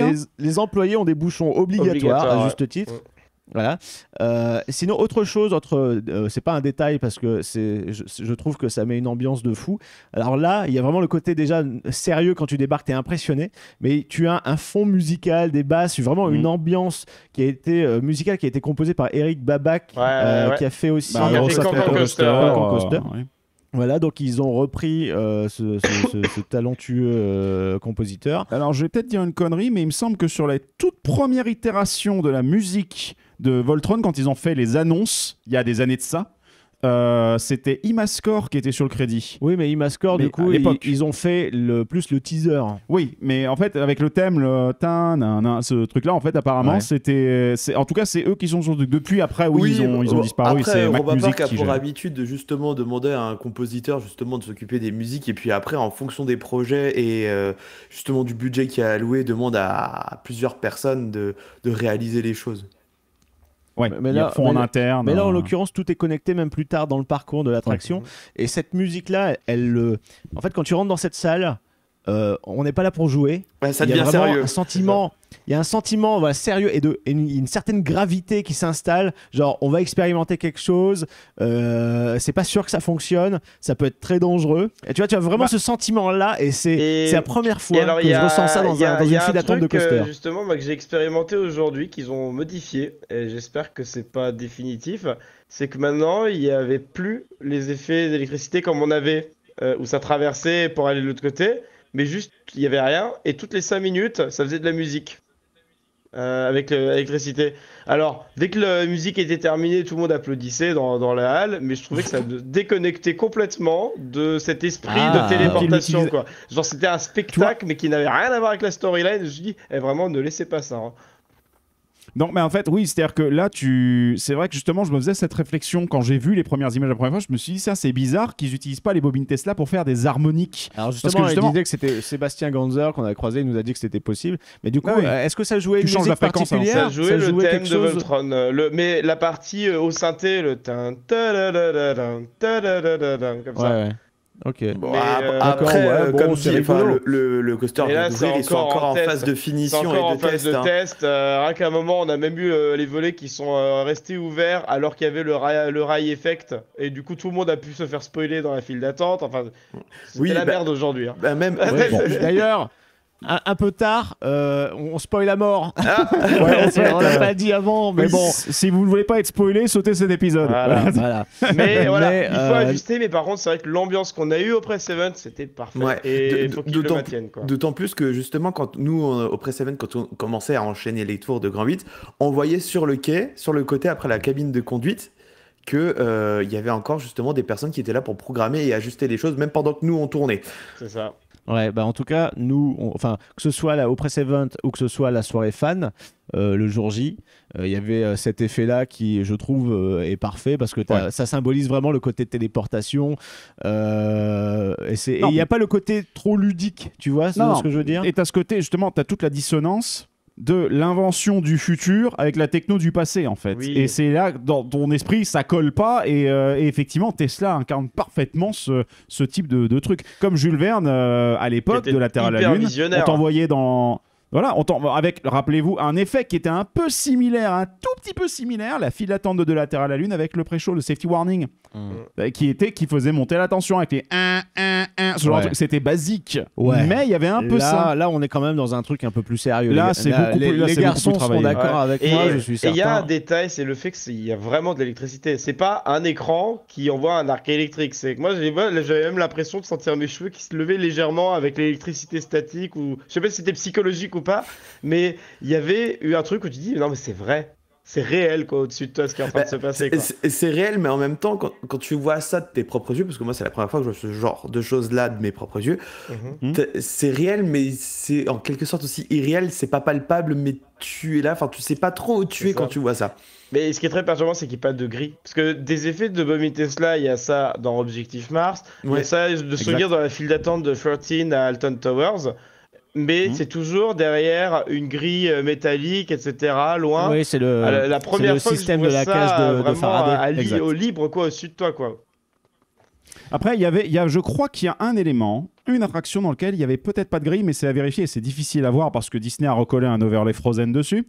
Mais Maelstrom, l'attraction qui était là avant, avait dans sa scène finale une tempête et tu avais une bobine Tesla qui faisait les arcs électriques. Oui, en fait, la scène finale, tu avais un derrick, donc une installation pétrolière, et à son sommet, tu avais une bobine Tesla planquée. De toute façon, la bobine Tesla, c'est pas forcément la grosse boule. Hein. Des fois, c'est juste une tige avec en fait tout un système un moteur qui est vachement plus bas, en bas d'une espèce de colonne. Les bobines bobine Tesla, en fait, c'est un enchaînement de 3 bobines. Donc en fait, c'est tout le corps qui est souvent un peu plus massif. Et ensuite, la tige, c'est juste pour avoir un point d'échappement pour créer l'arc électrique. Il peut pas y avoir d'arc électrique sans ça. Donc du coup, ta tige, elle peut être un peu plus longue. T'es pas obligé d'avoir la bobine immédiatement là. Il y avait ça planqué discrètement, on va dire, dans le rig. C'est comme ça que ça s'appelle en anglais. Et ça simulait un éclair, mais le truc, il a tourné juste au début. Moi, je l'ai jamais vu fonctionner en tout cas. Il a tourné 3 semaines. Et surtout, à Disney, tu ne fais pas ça. Déjà que l'attraction était relativement glauque et flippante avec les trolls à la Efteling, voire pire. et d'un coup, tu te retrouves au pied d'une plateforme pétrolière, tu comprends pas trop. Et sous la flotte. Parce que tu te prenais la flotte. Ouais, il pleuvait en plus. La tempête. Mais en soi, non, il n'y a pas de danger. Parce que même s'il y a une bobine qui te fait un arc électrique comme ça, c'est un arc électrique qui a une énorme tension électrique, mais un très faible ampérage. Ce qui fait que vous verrez des vidéos YouTube, ne faites pas ça chez vous. Hein. Mais dans certains cas, quand c'est pas très fort, tu peux très bien en fait te prendre un arc électrique, tu vas pas crever. Par contre, oui, ça peut aller beaucoup plus loin, mais là, vu la distance qu'il y a, en fait, l'air est un excellent isolant électrique. Et donc, du coup, faut vraiment, effectivement, sortir une canne à pêche pour que la canne à pêche rentre dans le champ électrique de la bobine, pour qu'à ce moment-là, il y a un arc et que tu te prennes la foudre. Mais c'est pour ça qu'il y a ce système de protection exactement, c'est pour ça qu'il y a un système de protection. Donc, normalement, il n'y a pas de danger. Il y a la distance qu'il faut, parce que sinon, c'est le même problème quand tu te balades sous une ligne à haute tension. Ouais. Enfin, sauf qu'une ligne de tension, parfois un courant, enfin t'as un champ qui est énorme, donc voilà, donc non, il y a pas de danger avec ça, et il y a des protections. On nous a expliqué que si jamais ça devait arriver, il y a vraiment tout qui se met en e-stop et ça ne se redémarrera que avec une équipe d'électriciens qui sera appelée, qui va redémarrer le système eux-mêmes et tout. Donc, voilà, donc il y aura une des sécurités. Voilà, il y a des sécurités, ça, il n'y a pas à s'en faire. Mais en tout cas, cette pièce, incroyable. Alors, je dirais que le seul défaut, c'est la simplicité de l'animatronique, mais comparé à ceux d'Europa Park, on est quand même loin de Blue Fire, où ils sont juste flippants. Là, le Nikola Tesla est très simple, mais il est convaincant. C'est vrai que maintenant, la ligne... C'est vrai que maintenant, la ligne de l'animatronique de Blue Fire qui dit « Sorry, we have a problem ». Oui, c'est ta gueule. Il y a un beau travail de scénographie. Genre, il est mis sur son pupitre avec 2 petites tours. Il y a les arcs électriques derrière lui. Il a la main dans la poche. Enfin, il a une classe incroyable. Et puis derrière, tu vois le gros plug électrique qui s'encastre dans le mur au départ du train. Avec les effets de lumière, des câbles qui sont attachés et aussi du trou, en fait, au moment où il se fixe. Ça se connecte réellement dans le mur, dedans. Voilà, s'allume hyper fort, comme si en fait le courant était en train de passer. Comme s'il y avait un arc électrique à l'intérieur. Et d'ailleurs, dans cette pièce, tu vois qu'il y a des impacts d'électricité, il y a eu du dégât, il y a eu des expérimentations. Il y a justement un endroit où il y a une parce que c'est une vieille usine désaffectée qui devait avoir une autre utilité avant dans l'histoire. Et à un moment, tu vois une passerelle en fait en métal qui fait la périphérie de la salle. Et à un moment, tu vois le mur mais complètement fissuré, pété, comme si un arc électrique l'avait frappé. Et la passerelle, elle est complètement fondue en fait. Et plongeante vers le bas, enfin c'est impressionnant ce genre de détail. Voilà. Et on arrive au niveau des casiers. On a fait le truc, ça dure entre un quart d'heure et 20 minutes. Alors la file, elle est vraiment designée quand il est en full capacité avec cette train pour durer 10 minutes seulement à cet endroit-là. Oui, voilà. Quand il y a moins de trains, on est à sur 15. Et la file totale a une durée d'1 heure. Quand t'es sous le logo, une demi-heure. Une demi-heure. Oh. Avec cette train, une demi-heure. Ouais. Ils l'ont conçu comme ça parce qu'il y a un tel débit. Et moins t'as de train, plus ça sera long. C'est ça. Et ce que je voulais dire maintenant. Le système de casier. Là, on reçoit une petite carte pour les casiers. Voilà, petite carte similaire à Fly. Du coup, la carte qu'on met dans sa poche, vous inquiétez pas, elle va pas s'envoler. Là, c'est pas des bracelets. Parce qu'il n'y a pas besoin. Et là, donc c'est simple, il te donne un casier, tu veux un grand, un petit, ok. Tu mets tes affaires, tu colles ta carte au truc, ça le verrouille, et ensuite tu iras le récupérer à la sortie de l'autre côté. Voilà. Donc une fois que tu as déposé ton sac, tu vas sur la droite et là tu as une autre file qui commence qui te permet d'accéder justement à l'escalier qui te fait monter en haut. Et en haut, ce qui est beau, c'est que tu as des vitres qui sont un peu sales et en fait ça laisse passer que les ombres et les éclairages du quai derrière. On voit les trains flous en fait se déplacer et ça permet aussi aux employés qui sont au niveau des trains et aussi des gens de la file d'attente parce que quand tu montes tes escaliers, tu es à côté des bobines donc là tu les vois bien et c'est très très bruyant. Et une fois que tu es derrière les parois de verre, ça va un peu mieux. C'est vrai que ce qui est vachement bien haut, c'est que ça fait vraiment les vitres que tu as dans des vieilles usines, genre usines automobiles ou des choses comme ça, et tu vois juste la silhouette des véhicules passer en fait, parce qu'elle est un petit peu sablée justement, translucide.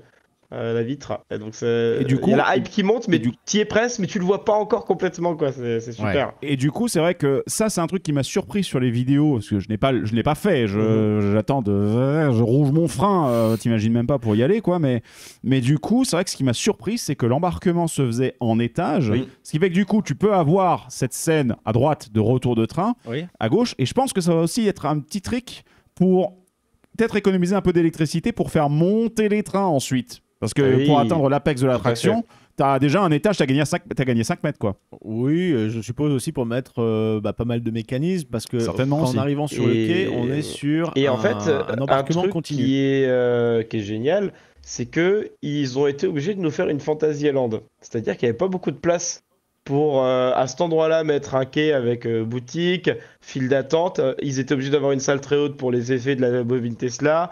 Il y a tout ce que tu dis, Greg, effectivement, d'économie d'électricité pour quand même aller à la hauteur maximale du coaster. Et donc, ils ont été obligés de trouver des solutions, comme Fanta l'aurait fait, en jouant sur la verticalité. Et donc de mettre cette gare en hauteur qui crée des jeux, etc., qu'on n'a pas l'habitude d'avoir au parc. Et en plus, ça le rend visible de n'importe qui dans la file d'attente. En plus, c'est ça ce qui est bien, c'est que ça te donne le panoramique. Ouais, tu as le panoramique, et puis tu as... En fait, la sortie se fait par en dessous de la gare. Tu descends les escaliers sur un côté, et en dessous, en fait, c'est là que tu as la sortie et les casiers. Ouais, les casiers sont en fait littéralement sous les rails du quai. Oui, c'est ça, exactement, ouais. Et donc, en arrivant au quai, donc on est sur un embarquement continu. Je pense qu'on va mettre les on ride, parce qu'on attaque, messieurs. C'est le moment. Sur un embarquement continu. Avec un tapis roulant. Ouais. Et pas de choix de rangée pour le coup. Voilà. Pas le choix de rangée. Un peu à la grille de motorbike Universal. Mais après, c'est pour le flux, donc on s'en fout. Ça permet à tout le monde de faire l'attraction rapidement et ça débite. Et en fait, plus il y a de trains, plus ils sont rapprochés quand tu embarques. Là, en l'occurrence, sur la vidéo que vous verrez sur l'illustré, ça tournait à 5 ou 6 trains, je ne sais plus. Donc, alors, ça dépend quand tu l'as filmé. Tu l'as filmé le matin on était à 3 trains, je l'ai filmé le matin. C'est à 3 trains, donc on était à 3 trains le matin. 3 trains. Et donc les employés très efficaces, en tout cas c'est normal parce qu'ils ont été bien formés, ils ont bien rodé l'attraction. Surtout que là c'est la journée presse et tout, donc faut pas se rater. Donc le parcours, on va pas vous le détailler parce que c'est compliqué. Parce qu'en fait, vous allez le voir, on va vous le passer là en vidéo. On va vous montrer quand même les choses importantes. Quand déjà, alors c'est spoiler à mort, donc passez ou arrêtez l'épisode maintenant si vous voulez avoir la surprise, parce qu'il y a de quoi être surpris justement pendant ce parcours. Donc dès qu'on sort du quai, on entame un petit virage dans la machine, enfin pour arriver sous la tour. Avec un élément un peu de Dark Ride, c'est un écran, non, avec Tesla et tout. Alors en fait, non, c'est un animatronics. Mais, c'est un vrai animatronics. Mais en fait, devant lui, et ça ils en ont utilisé plusieurs, c'est des écrans LED transparents.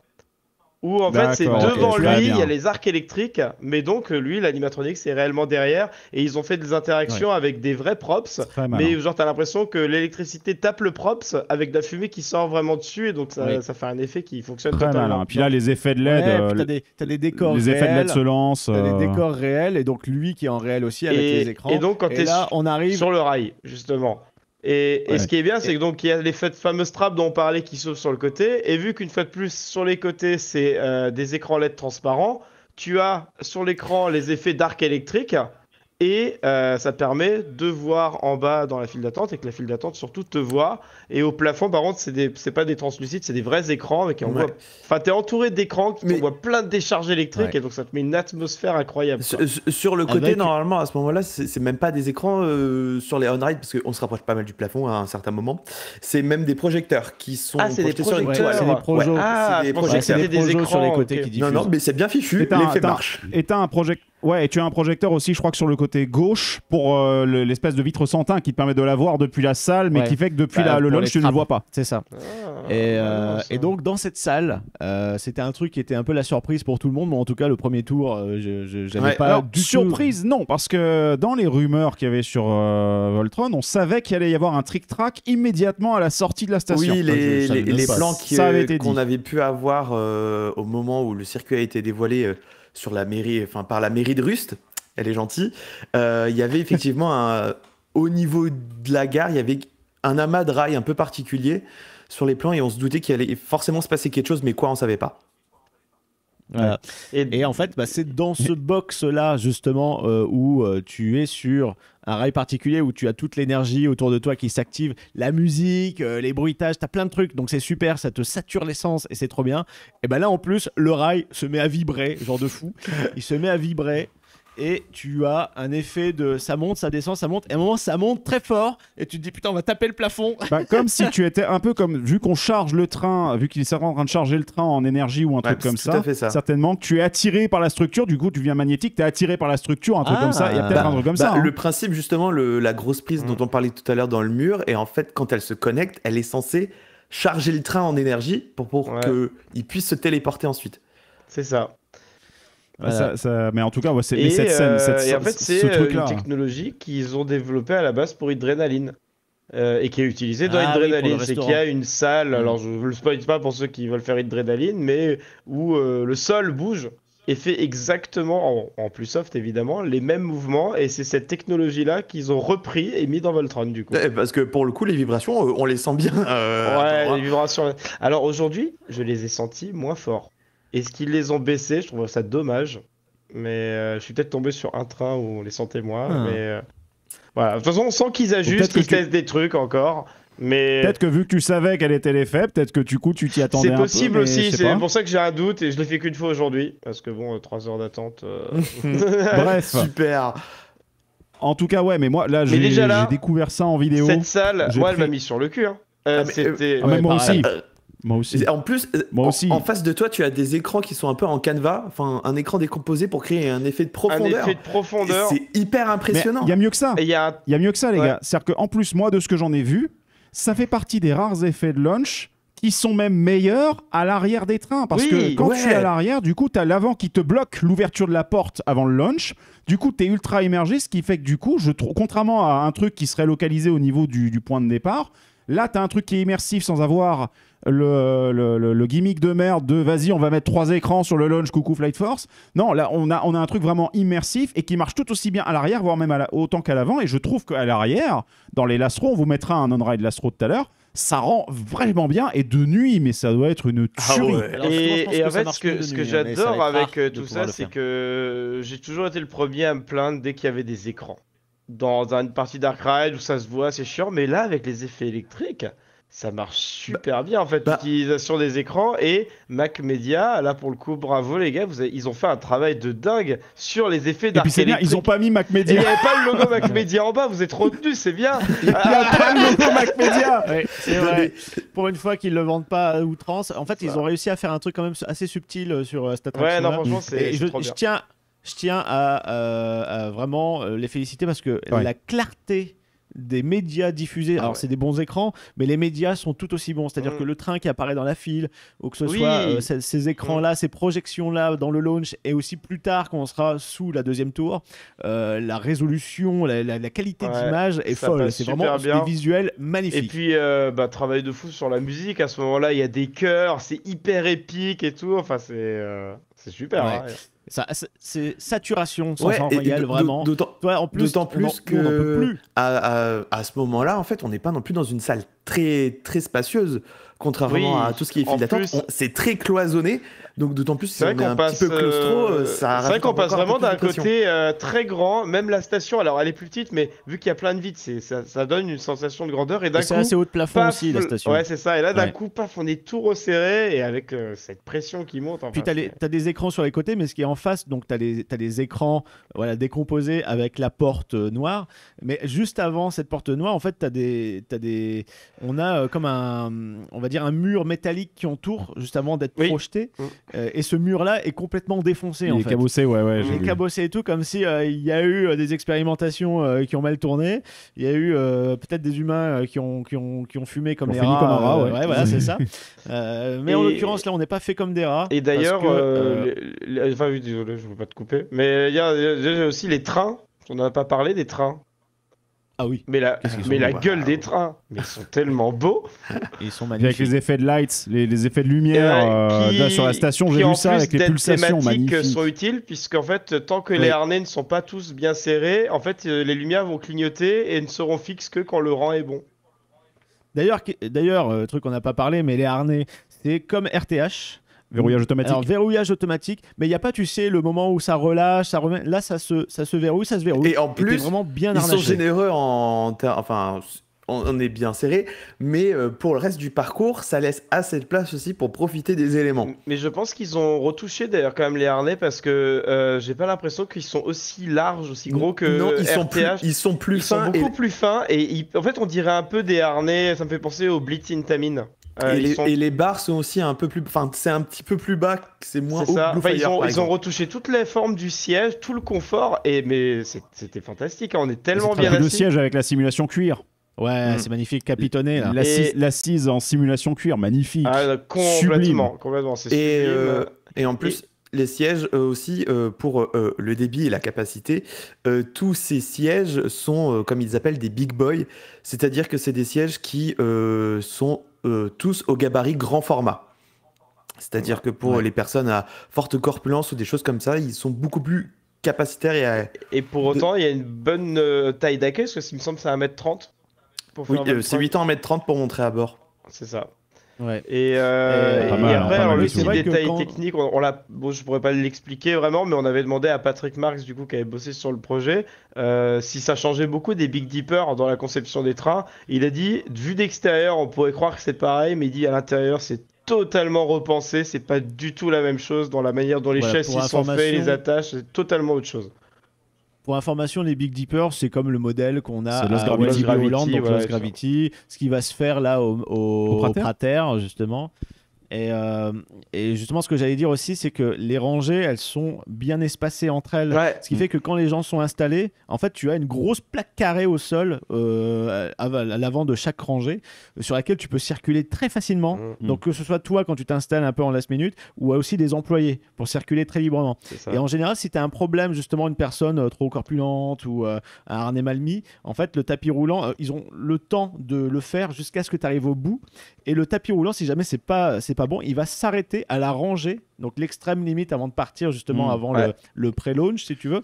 C'est pour ça qu'il est au ralenti dans le virage. Voilà, c'est ça. Et en fait, tant que tu vas avoir un train qui n'est pas launché, il va rester lent tout le temps dans le virage et voire même carrément beaucoup ralentir pour adapter sa vitesse pour que le premier rang ne voit pas le launch. Et c'est que quand il va être propulsé que d'un coup, hop, il va mettre un coup d'accélérateur et vite aller se placer dessus pour gagner du temps comme ça. Enfin, c'est hyper bien programmé. Et ça surprend. Pour la surprise. Et d'ailleurs, cette petite accélération, quand tu passes devant Tesla qui nous parle, ça te fait la première petite surprise.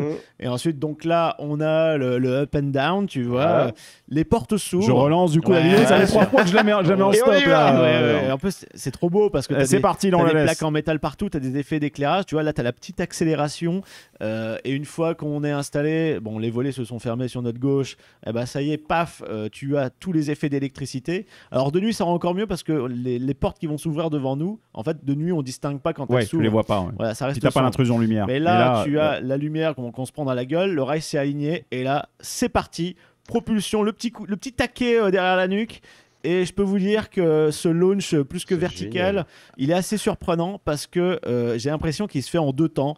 C'est-à-dire que ça te fait monter et quand tu es presque en haut, ça te refout une pichenette. Donc t'as comme un petit airtime dans dans le truc. Et aussi le fait que dans la courbe, en fait, de côté, il y a vraiment une partie où juste ça reste. D'abord, en fait, ça commence comme un looping, mais ensuite ça reste une ligne droite et ça refinit en looping. Et en fait, cette ligne droite, c'est le moment où ton corps il retombe un petit peu et que t'as l'airtime qui se crée à ce niveau-là. Donc un petit airtime bonus. Est-ce que c'est un happy accident ou pas, mais...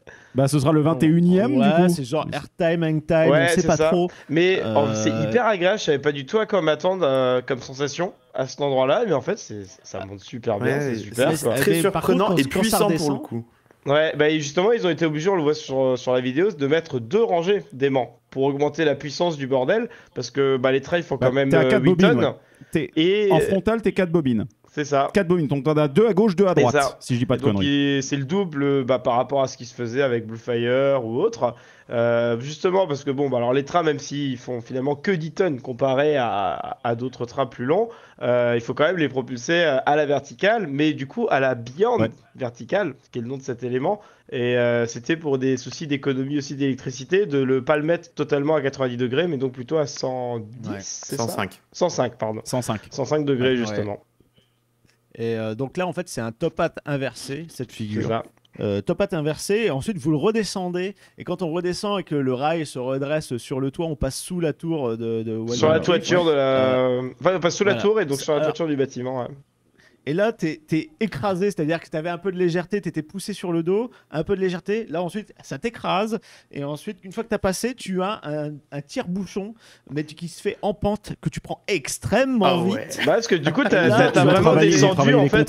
Genre faire gauche, droite, gauche. T'as vraiment descendu toute la hauteur de la tour, et hop, il te redescend encore, mais il prend une vitesse de dingue à ce moment-là. Ouais, et c'est là que tu as l'intensité de l'attraction, et moi, l'intensité, c'est vraiment le mot qui définit cette attraction qui, je pense, n'est pas à la portée de tout le monde. Ou alors mais j'ai trouvé une intensité agréable. Genre, c'est pas comme faire un tour de Batman, les Inverted BLM, tu vois, où c'est de l'intensité, mais où tu le subis. On n'est pas loin quand même.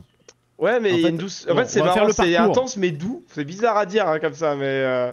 On va faire le parcours, donc on fait le top hat inversé, ensuite on va faire un corkscrew, ensuite on a un email. T'as une petite bosse où il y a la photo Emailman x2. Voilà. Quand on ressort de l'Emanman, ça nous amène dans une espèce de creux dans lequel il y a un LSM boost qui nous permet de redonner un petit peu de patate pour franchir le stall. Le stall qui est extrêmement long, il dure 2 secondes 5, c'est très long quand vous êtes à l'envers. Et ça te permet en fait de vraiment te dire ah bah là on est à l'envers. Ah, tu pendouilles bien dedans. Ah oui. Tu pendouilles comme une merde. En fait, t'es pas vraiment comme tu vois par exemple un Zadra ou un Velocicoaster. Tu es vraiment, t'accompagnes le mouvement, donc t'es à l'envers, mais tu ne pends pas. Tu vois, tu es vraiment dans c'est le 0G, 0G stall. Ça fait encore dans l'aspiration vers le rail. Donc là, c'est vraiment un stall, mais où t'es suspendu. Tu vois. Après quelques virages, bon là... Tu fais quelques virages, tu as un gros éjecteur d'ailleurs à un moment, après le stall. Ouais, c'est très très violent. T'arraches les jambes. Et là, t'arrives enfin sur... gros coup de frein dans tes gencives, même si ça reste assez Moi, je trouve doux, c'est agréable parce que, en fait, c'est vraiment la conception du harnais. Même si c'est violent, le freinage, parce que tu freines très sec sur une très courte distance, la forme générale du harnais du siège amortit tellement bien, t'as pas mal du tout. T'as senti que ça a freiné fort, mais à aucun moment c'est douloureux. Ouais, mais t'as pas mal, c'est vrai. Mais t'as quand même le ventre un poil. Un petit peu, oui, tu restes pas dans le fond du siège à ce moment-là. Voilà. Non, ça c'est sûr. Non, c'est clair. Mais là, du coup, en termes de thème, on arrive sur la seconde tour, donc on va faire le voyage retour. Voilà, et on est sur la turntable et qui, en fonction de sa position par rapport au train d'avant et au train d'après, tu vas soit tourner à gauche, soit tourner à droite. Dans les deux cas, ça t'aligne sur l'axe d'à côté. Donc tu as des écrans LED, tu as un grand cercle autour de toi, tu as des connexions, on va dire, sur les côtés. De nuit avec la fumée. Tu as de la fumée et là tu as la musique. Tu as les chœurs qui reprennent en mode Voltron. Et en fond, tu as une musique au synthé. Et ça, c'est génial parce que jusque-là, on était très orchestral dans l'attraction avec des chœurs et tout. Et là, d'un coup, ça devient. Il y a un côté un peu old school, mais comme si l'expérience est en cours, justement. Et avec plein de basses. Après c'est la bande-son. Si vous vous rappelez du concept art 3D qu'il y avait, c'est la même soundtrack, à l'exception qu'il n'y a pas le côté plus percussion et plus électro avec les rythmiques. C'est-à-dire que là, pour vous donner un ordre d'idée, vous voyez un peu les séquences, les nappes de synthétiseurs années 80 qu'on a dans Stranger Things. C'est un peu dans cet esprit-là. Un peu dans cet esprit-là, mais mélangé avec des chœurs. Et justement des percussions qui sont alors pas forcément électriques mais qui sont plus d'orchestre, donc ça mélange un peu des deux, t'es dans un flou artistique, mais alors dans tous les cas le côté épique il est atteint, une fois de plus la gravité de la situation, genre attention il va se passer un truc incroyable, c'est la grosse machinerie etc, et avec toute la fumée, et là tu as le rail devant toi. Launch. Alors ce qui est trop bien, c'est que quand tu es au premier rang, tu vois les rails se connecter et à peine ils se connectent, ça part. Boum, t'es projeté en arrière. T'as pas le temps de tergiverser, tout va super vite, et heureusement parce que quand il y a plusieurs trains, l'autre il arrive très vite derrière, donc c'est pour gérer le débit aussi qu'ils font ça, mais ça rend l'expérience agréable, c'est que tu perds pas de temps, on y retourne tout de suite quoi. Mais ça fait faire une pause quand même. Ça fait, qui est pas négligeable. Franchement, ça fait du bien. T'as 15 secondes de pause, C'est ça. Et franchement, c'est vrai que, comme tu le dis, Arnaud, c'est vraiment vital à ce moment-là parce que t'as déjà été malmené et on va se refaire malmener. Parce que là, quand même, t'arrives sur les freins, tu te fais un peu écraser le bide parce que tu freines fort. Donc, tu fais ton petit tour de table, Voltron, Nevela, etc. Alors, la musique, c'est trop bien. Limite, tu la chantes en chœur avec la boucle sonore. Et ce qui est drôle, c'est que justement, quand les rails se connectent, tu te dis putain, mais le capteur, en fait, ça se trouve, le courant, il est dans le rail et dès que ça touche, ça part. Bon, c'est pas ça, mais t'as vraiment cette impression-là. Et là, tu as la pichenette qui, du coup, comme ça en marche arrière, le harnais, bim, tu reprends un coup dans le bide. Et en plus, elle est puissante cette pichenette. Hein. C'est une pichenette en colère. Hein. Ouais. Il pousse et justement, sur les premiers tests qu'on voyait avec les gens parce que ça, tu le vois depuis l'extérieur du parc si tu t'arrêtes au niveau du rond-point. Ouais. Et c'est vrai que quand tu vois ça, moi, au début. Enfin, j'ai toujours dit, oh, c'est quand même fort quand même. Ça va pas très haut sur la petite flèche qui existe juste derrière là. Mais tu prends une accélération forte. Mais tu prends quand même une bonne pichenette. Tu montes pas très haut et ensuite tu repars. Et là, en avant, là, alors là, c'est parti mon kiki. On envoie toute la patate qu'il y a. Là, tu prends cher. C'est reparti. Hop, petit top hat. Ça te fait un mini swing launch en 2 temps. Là, tu as un top hat avec la vue sur Euromouse du rond-point. Alors là, c'est pas des airtime les boss, c'est des éjecteurs. Je vous le dis tout de suite. Tu as aussi donc le... Comment ça s'appelle ça? Ça s'appelle... On est sur le double up là sur la vidéo. Ouais, mais tu sais, tu as l'espèce de virage penche, enfin, tu sais, la bosse un peu penchée. À la Intamin, ouais, à la Toutatis. À la Intamin, et ensuite tu as une double up. Pareil, en éjecteur, les deux. Les freins, ils freinent rien du tout. Ils triment que dalle. Voilà, c'est juste une zone d'évac, voilà, comment dire, une zone de bloc. Ouais. Et ensuite, tu vas faire mini chute. Pareil, t'es éjecté. Un corkscrew qui te fait descendre en virage autour de la structure dans laquelle tu peux monter la tourelle d'observation, la ruine. Au bord de l'eau, tu vas faire ton virage. Tu vas remonter aussi en virage, redescendre très fort. Un corkscrew et ensuite un gros éjecteur avec les freins dessus. Voilà, une fois de plus, bim. Voilà. Et juste pour plaisir, on se met en lastro sur la vidéo là pour le coup. Voilà. Vous voyez juste la séquence de launch. Vu qu'on a bouclé le layout, petit disclaimer, mais je vois que sur plein de sites, il y a marqué qu'il y a 7 inversions, alors qu'en fait, il y en a 8. Genre sur RCDB. Non, parce qu'il y a un Immelman non inversant. Oui, c'est ça. Il y a un non-inverting Immelman, je crois. C'est-à-dire que t'es pas en fait parfaitement à l'horizontale. C'est le deuxième, il me semble. Ouais, c'est ça, ouais, exactement. Ok. Là, tu fais le tire-bouchon. Le deuxième, en fait, tu es... Non, là, t'es inversé. Là, on inverse complètement. Et ensuite, là. Avant de revenir sur le celui-là, boost... non, celui-là, il inverse pas, voilà. Voilà, en fait, c'est le deuxième Immelman. Juste avant le petit pinch, avant le stall. Ok, voilà. Donc, un parcours qui ne laisse pas indifférent et qui est... et satellisé. Vraiment, on se fait satelliser. Hein. Ça pousse. Ça pousse. En fait, on se fait. C'est la voltronisation des lois du marché. Tu prends très cher. Tu prends très cher. C'est une expérience qui est assez éprouvante et intense. La voltronisation des roller coasters. Oui, c'est ça. Pas mal. La dynamique des rollers. C'est ça. Ceux qui ont la ref, bisous à vous. Voilà. Les garçons, alors dites-nous. Quel a été finalement ce que vous avez ressenti sur ce parcours? Qu'est-ce que vous en attendiez? Et aujourd'hui, qu'est-ce que vous pouvez en dire maintenant que vous en êtes sorti? Arnaud, tu veux commencer? Ouais, vas-y Arnaud, c'est toi l'expert. Alors, quand je voyais tous ces éléments-là, je me disais, j'espère au moins un enchaînement à la RTH. Là, c'est bien même intense. Beaucoup plus en fait. C'est vraiment très intense. Il n'y a pas de temps mort dans le parcours, même quand on est à la petite pause là, à la turntable, ça s'arrête jamais. Et ce qui est très appréciable, c'est que c'est intense, mais pas en continu. On a toujours un moment où on est bien appuyé dans le fond, puis après c'est toujours suivi d'un moment de légèreté avant d'être de nouveau écrasé. Et comme dit, on était tous déjà très étonnés de McRide avec Ride to Happiness, et là avec Voltron, je sais pas ce qu'ils ont pris, mangé, bu ou je ne sais quoi, mais on se fait vraiment trimballer dans tous les sens, mais ça reste supportable et agréable. Pour ma part, ceux qui me connaissent bien, ils savent que je suis un aigri d'Europa Park. Et j'étais venu prêt à le dézinguer et à me dire, vous avez fait un truc banal. Et j'ai bien fermé ma bouche, arrivé sur les freins, parce que je me dis, d'accord, ok, vous m'avez fait ça. Déjà, faut respirer. Ouais, déjà, faut respirer. Parce que c'est vrai quand on crie... J'ai vraiment trouvé qu'il y avait une certaine intensité, mais pas désagréable. Hein. Vraiment, c'est que c'est intense, mais dans un super confort. Enfin, tu vois que c'est une montagne russe très moderne dans sa conception.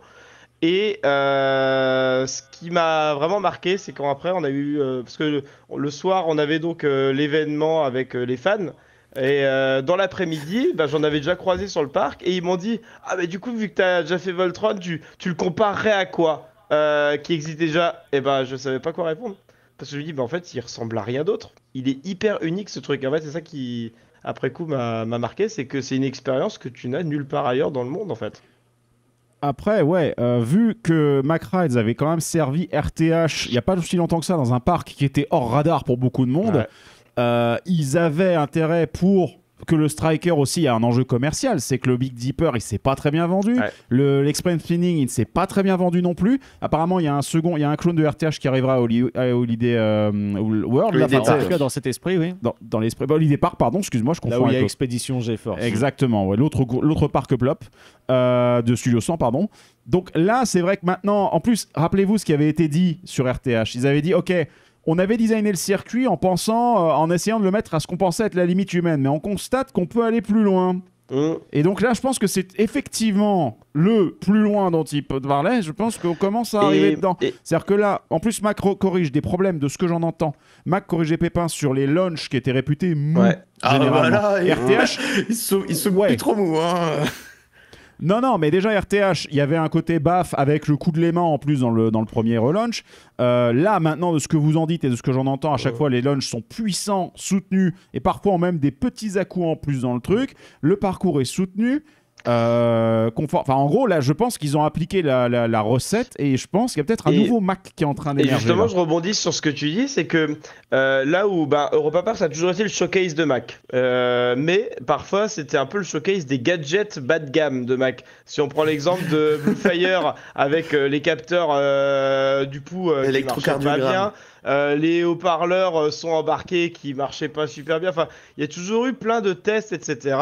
Mais ils essaient toujours de mettre le plus d'options possible sur leur dernier bébé parce que forcément, il faut faire le showcase. Même Bluefire, il y avait eu une période où on avait des sièges avec des vibrations qu'on servit après à Arthur et les Miniboys ou des trucs comme ça.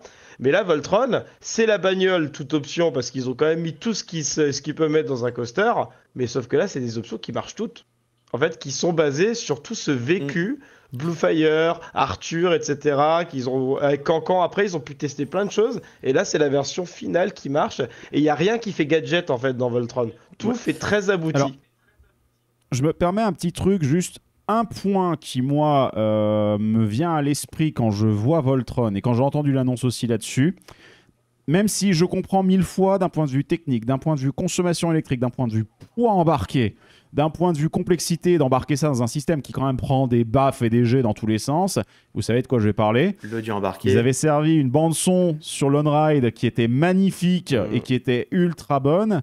Et je dois reconnaître, même si j'ai entendu l'argument, et je le comprends, et je pense qu'effectivement, en ayant fait Voltron, je pense que je m'y rangerais. Mais c'est vrai, j'ai écouté la vidéo d'Etienne qui a débriefé un peu, et lui dit qu'effectivement, il y aurait un audio embarqué pour lui, ce serait pour lui le top. Et me concernant, bien sûr, encore une fois, j'ai pas fait Voltron, donc je vais peut-être bien fermer ma grande gueule quand je l'aurai fait. Mais c'est vrai que me concernant, je suis un énorme fan de deux trucs, les Space Coasters, bon ça on s'en fout, et l'audio embarqué. Je croyais que j'ai eu peur de dire les SLC. Non, là tu m'aurais dégoûté. Non, c'est bon, t'inquiète pas. Donc c'est vrai que c'est le seul truc, je me dis, merde, c'est con. Encore une fois, c'est comme Taron. Bon, c'est pas le même constructeur, mais c'est comme Taron, comme Fly, où t'as des bandes son de malade mental dans le land, voire même des bandes son d'attraction qui sont top. Tu te dis, putain, ce serait tellement bien à bord. Et là, ça n'y est pas. Bon, c'est pas. Je comprends ensuite. Encore une fois, il faut que le truc il gravisse à 30 mètres, 32 mètres de haut et tout. Puis il y a le poids, quoi. Sur Voltron, je pense pas que ce soit essentiel, étant donné que la musique rythme quand même ton parcours, que ce soit à l'embarquement, au premier launch et sur la turntable. Ouais. Après, si tu veux, tu prends tellement cher que tu aurais du mal à te focaliser sur la musique, sur un élément supplémentaire. Il y aurait vraiment, je pense, peut-être une saturation. Et ce serait une fois de plus, comme tu disais tout à l'heure, Flo, ça ferait peut-être un peu gadget. Tu vois, vraiment, on a mis trop de c'est vrai que pourtant, je rejoins Greg sur le côté que, comme lui, moi, je suis un fan hardcore de coasters qui vont avoir des sons on-board. C'est une des raisons de mon kiff énorme de Ride to Happiness. S'il n'y avait pas le haut-parleur, j'aimerais beaucoup moins l'expérience.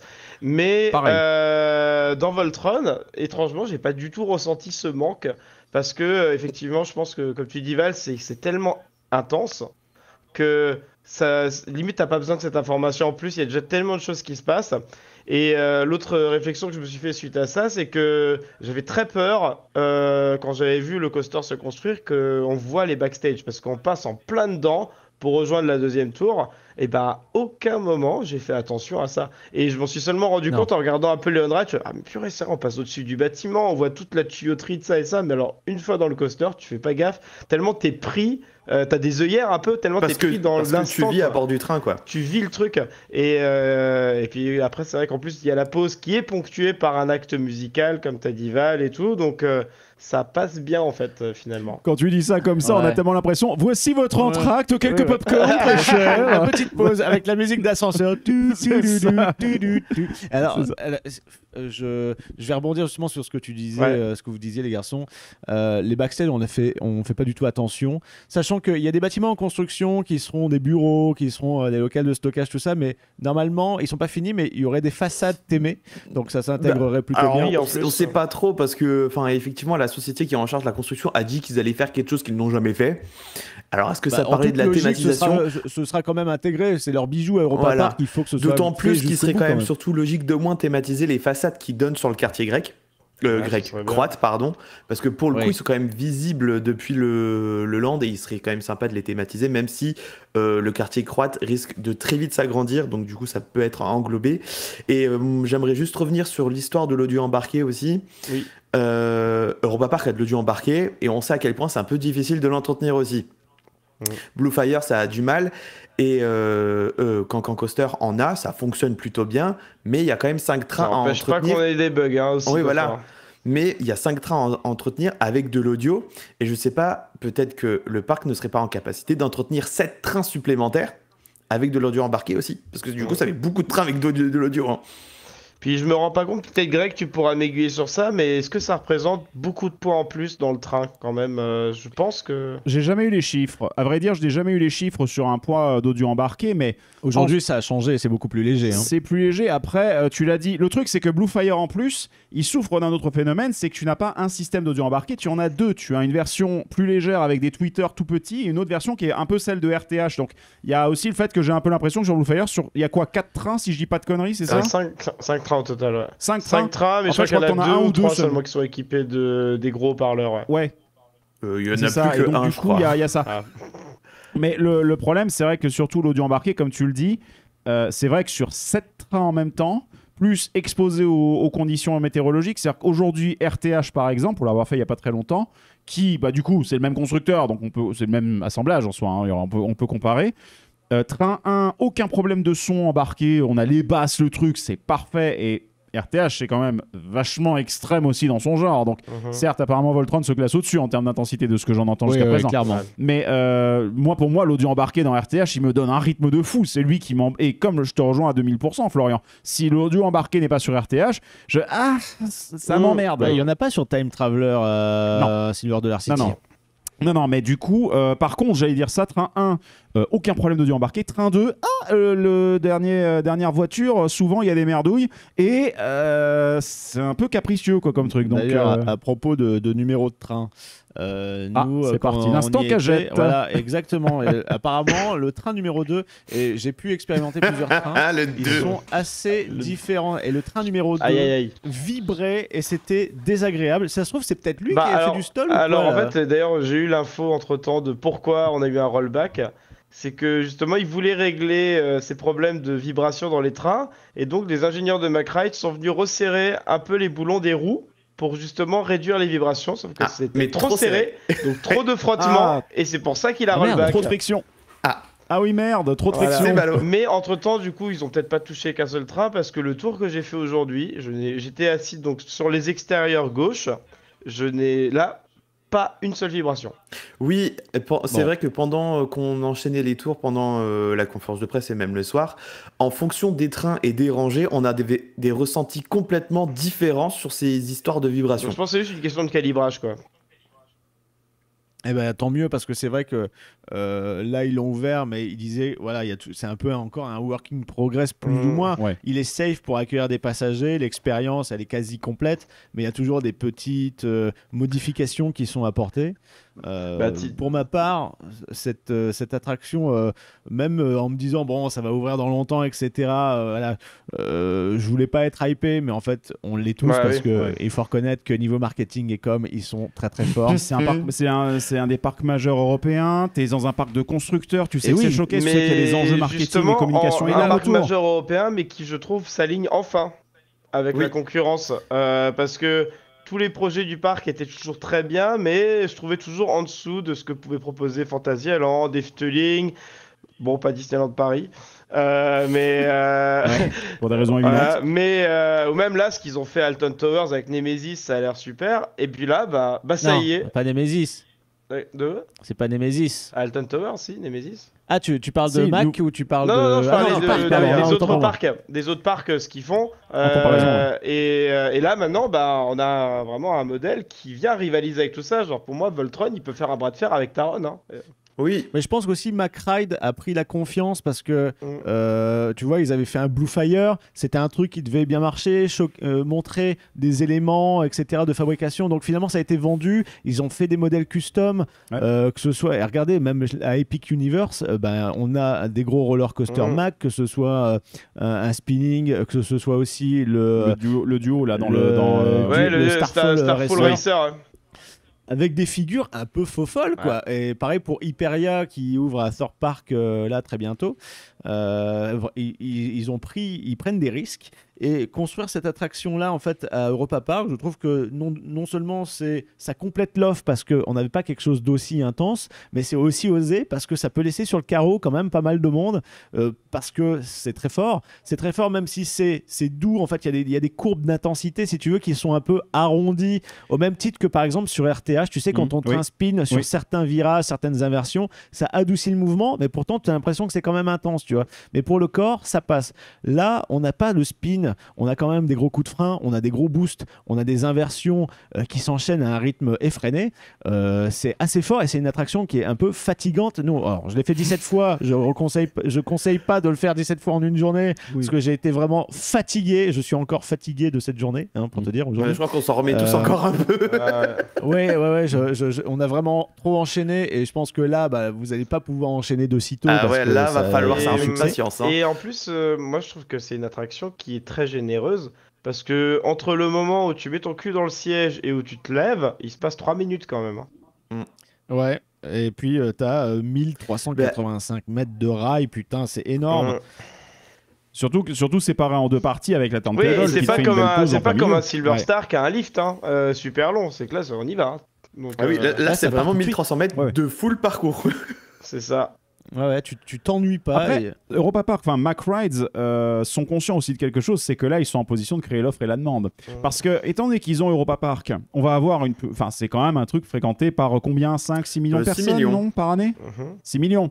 Donc, du coup, tu vas avoir un effet de vulgarisation. Encore une fois, on est toujours sur cette tendance-là. RTH, Toutatis, tous ces trucs-là, encore une fois, autour de nous, c'est bien. Ça va vulgariser tout notre marché à nous, Français, qui sommes en retard sur le côté des sensations très fortes, mine de rien. Justement, et donc du coup pardon, je te coupe, mais ça me rappelle quelque chose que justement c'est l'année dernière quand ils étaient en train d'assembler les rails et j'ai pu visiter le chantier avec justement Lucas Metzger qui fait partie du documentaire du Baodoku et justement on était quelques réseaux là de fans d'Europa Park et il nous expliquait qu'en gros il misait déjà de toute façon sur un coaster beaucoup plus intense que ce qui se faisait à Europa Park, mais avant de le sortir, déjà il voulait s'assurer que McRide était capable de l'assumer, et aussi il voulait éduquer la clientèle du parc.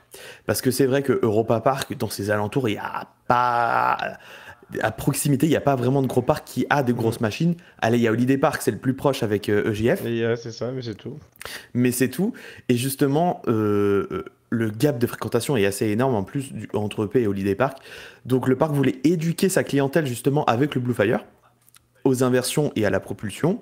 Et c'est de là que du coup ils se sont dit, bon après 15 ans ce serait le moment de marquer le coup et on part sur quelque chose de beaucoup plus intense. Ouais, c'est un pari assez osé parce que c'est, comme je le disais, c'est un peu clivant comme attraction. Même moi, je l'ai trouvé intense.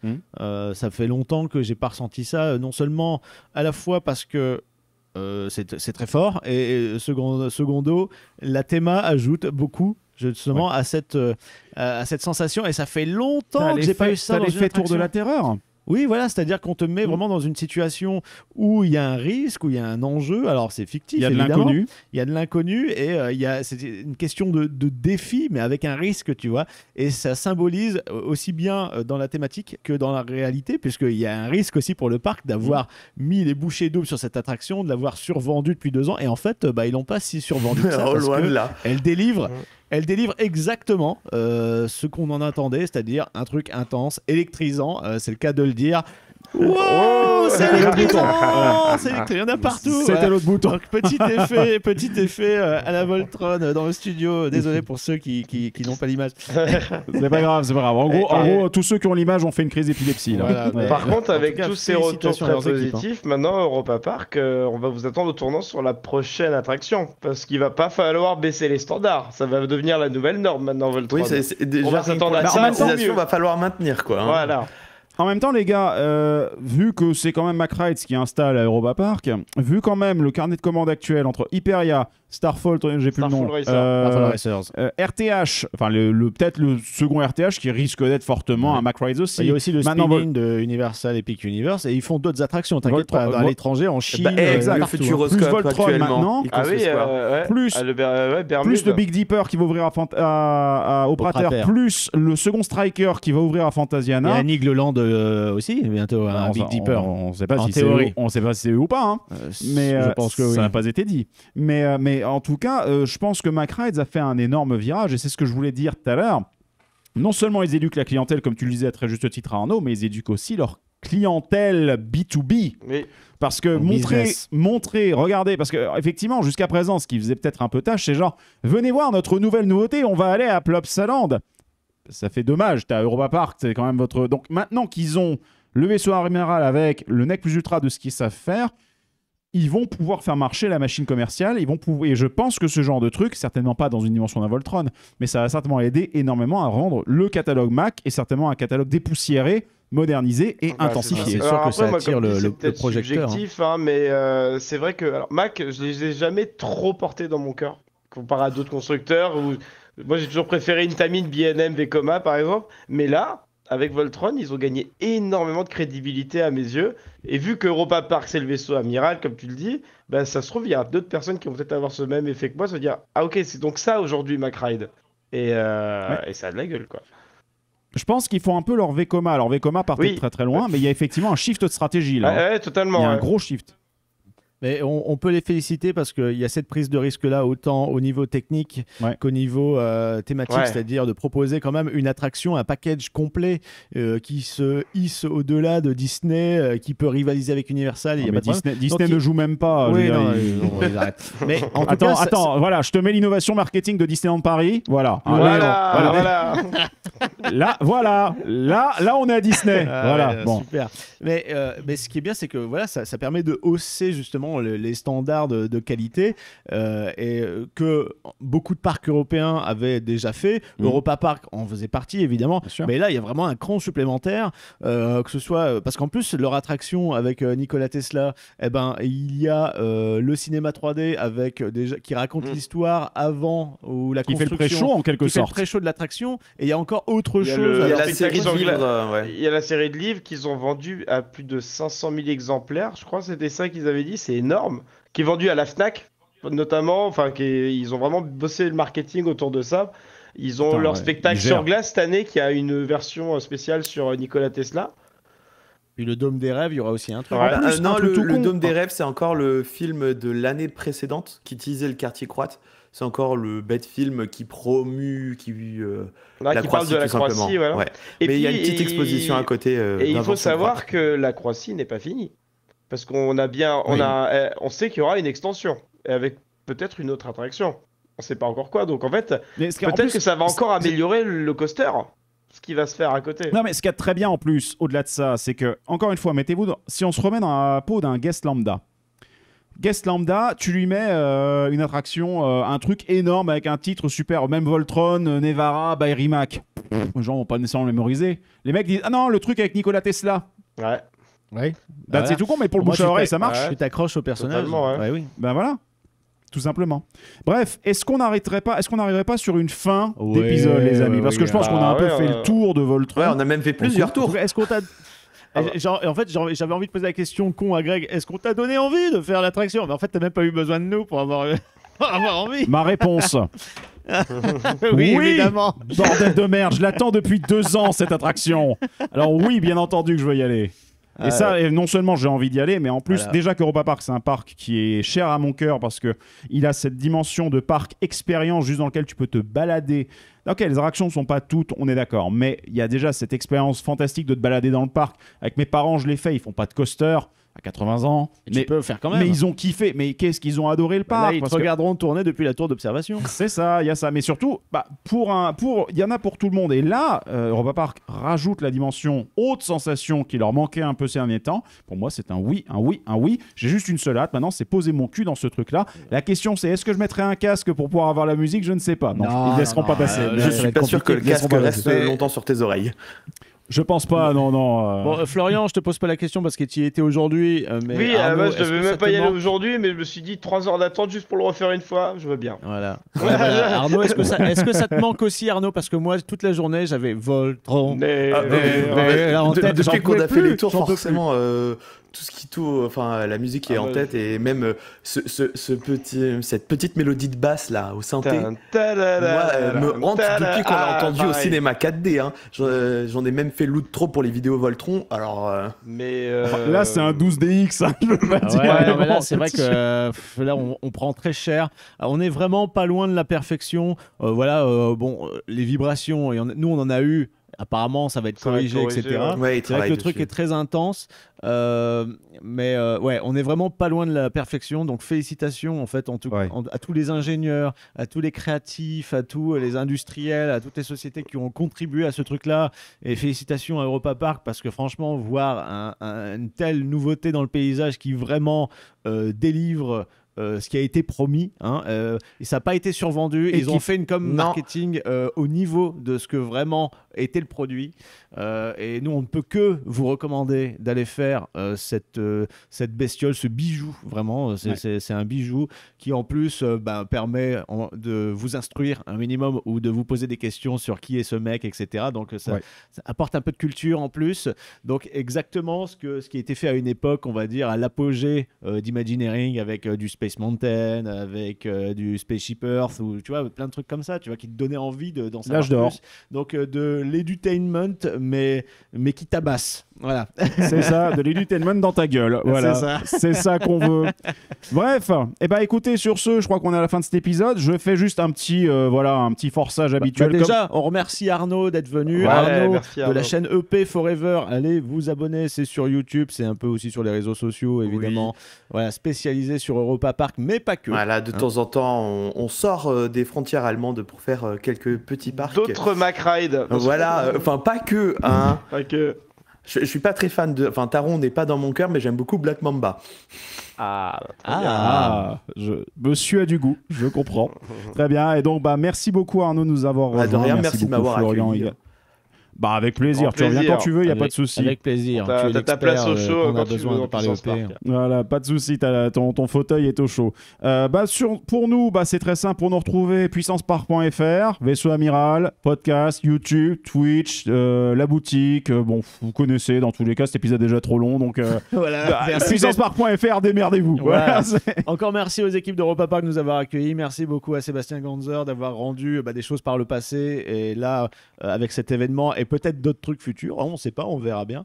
On vous donne rendez-vous dans 2 semaines pour un autre épisode. En tout cas, suivez-nous, il y a des lives qui vont débarquer parce qu'on va encore décortiquer un petit peu ces nouveautés, que ce soit Voltron et aussi d'autres choses. Et 2024 ne fait que commencer. Voilà, alors il n'y a pas de souci. Va être chargé. Donc bisous tout le monde, à très très bientôt. Ciao tout le monde, bye bye.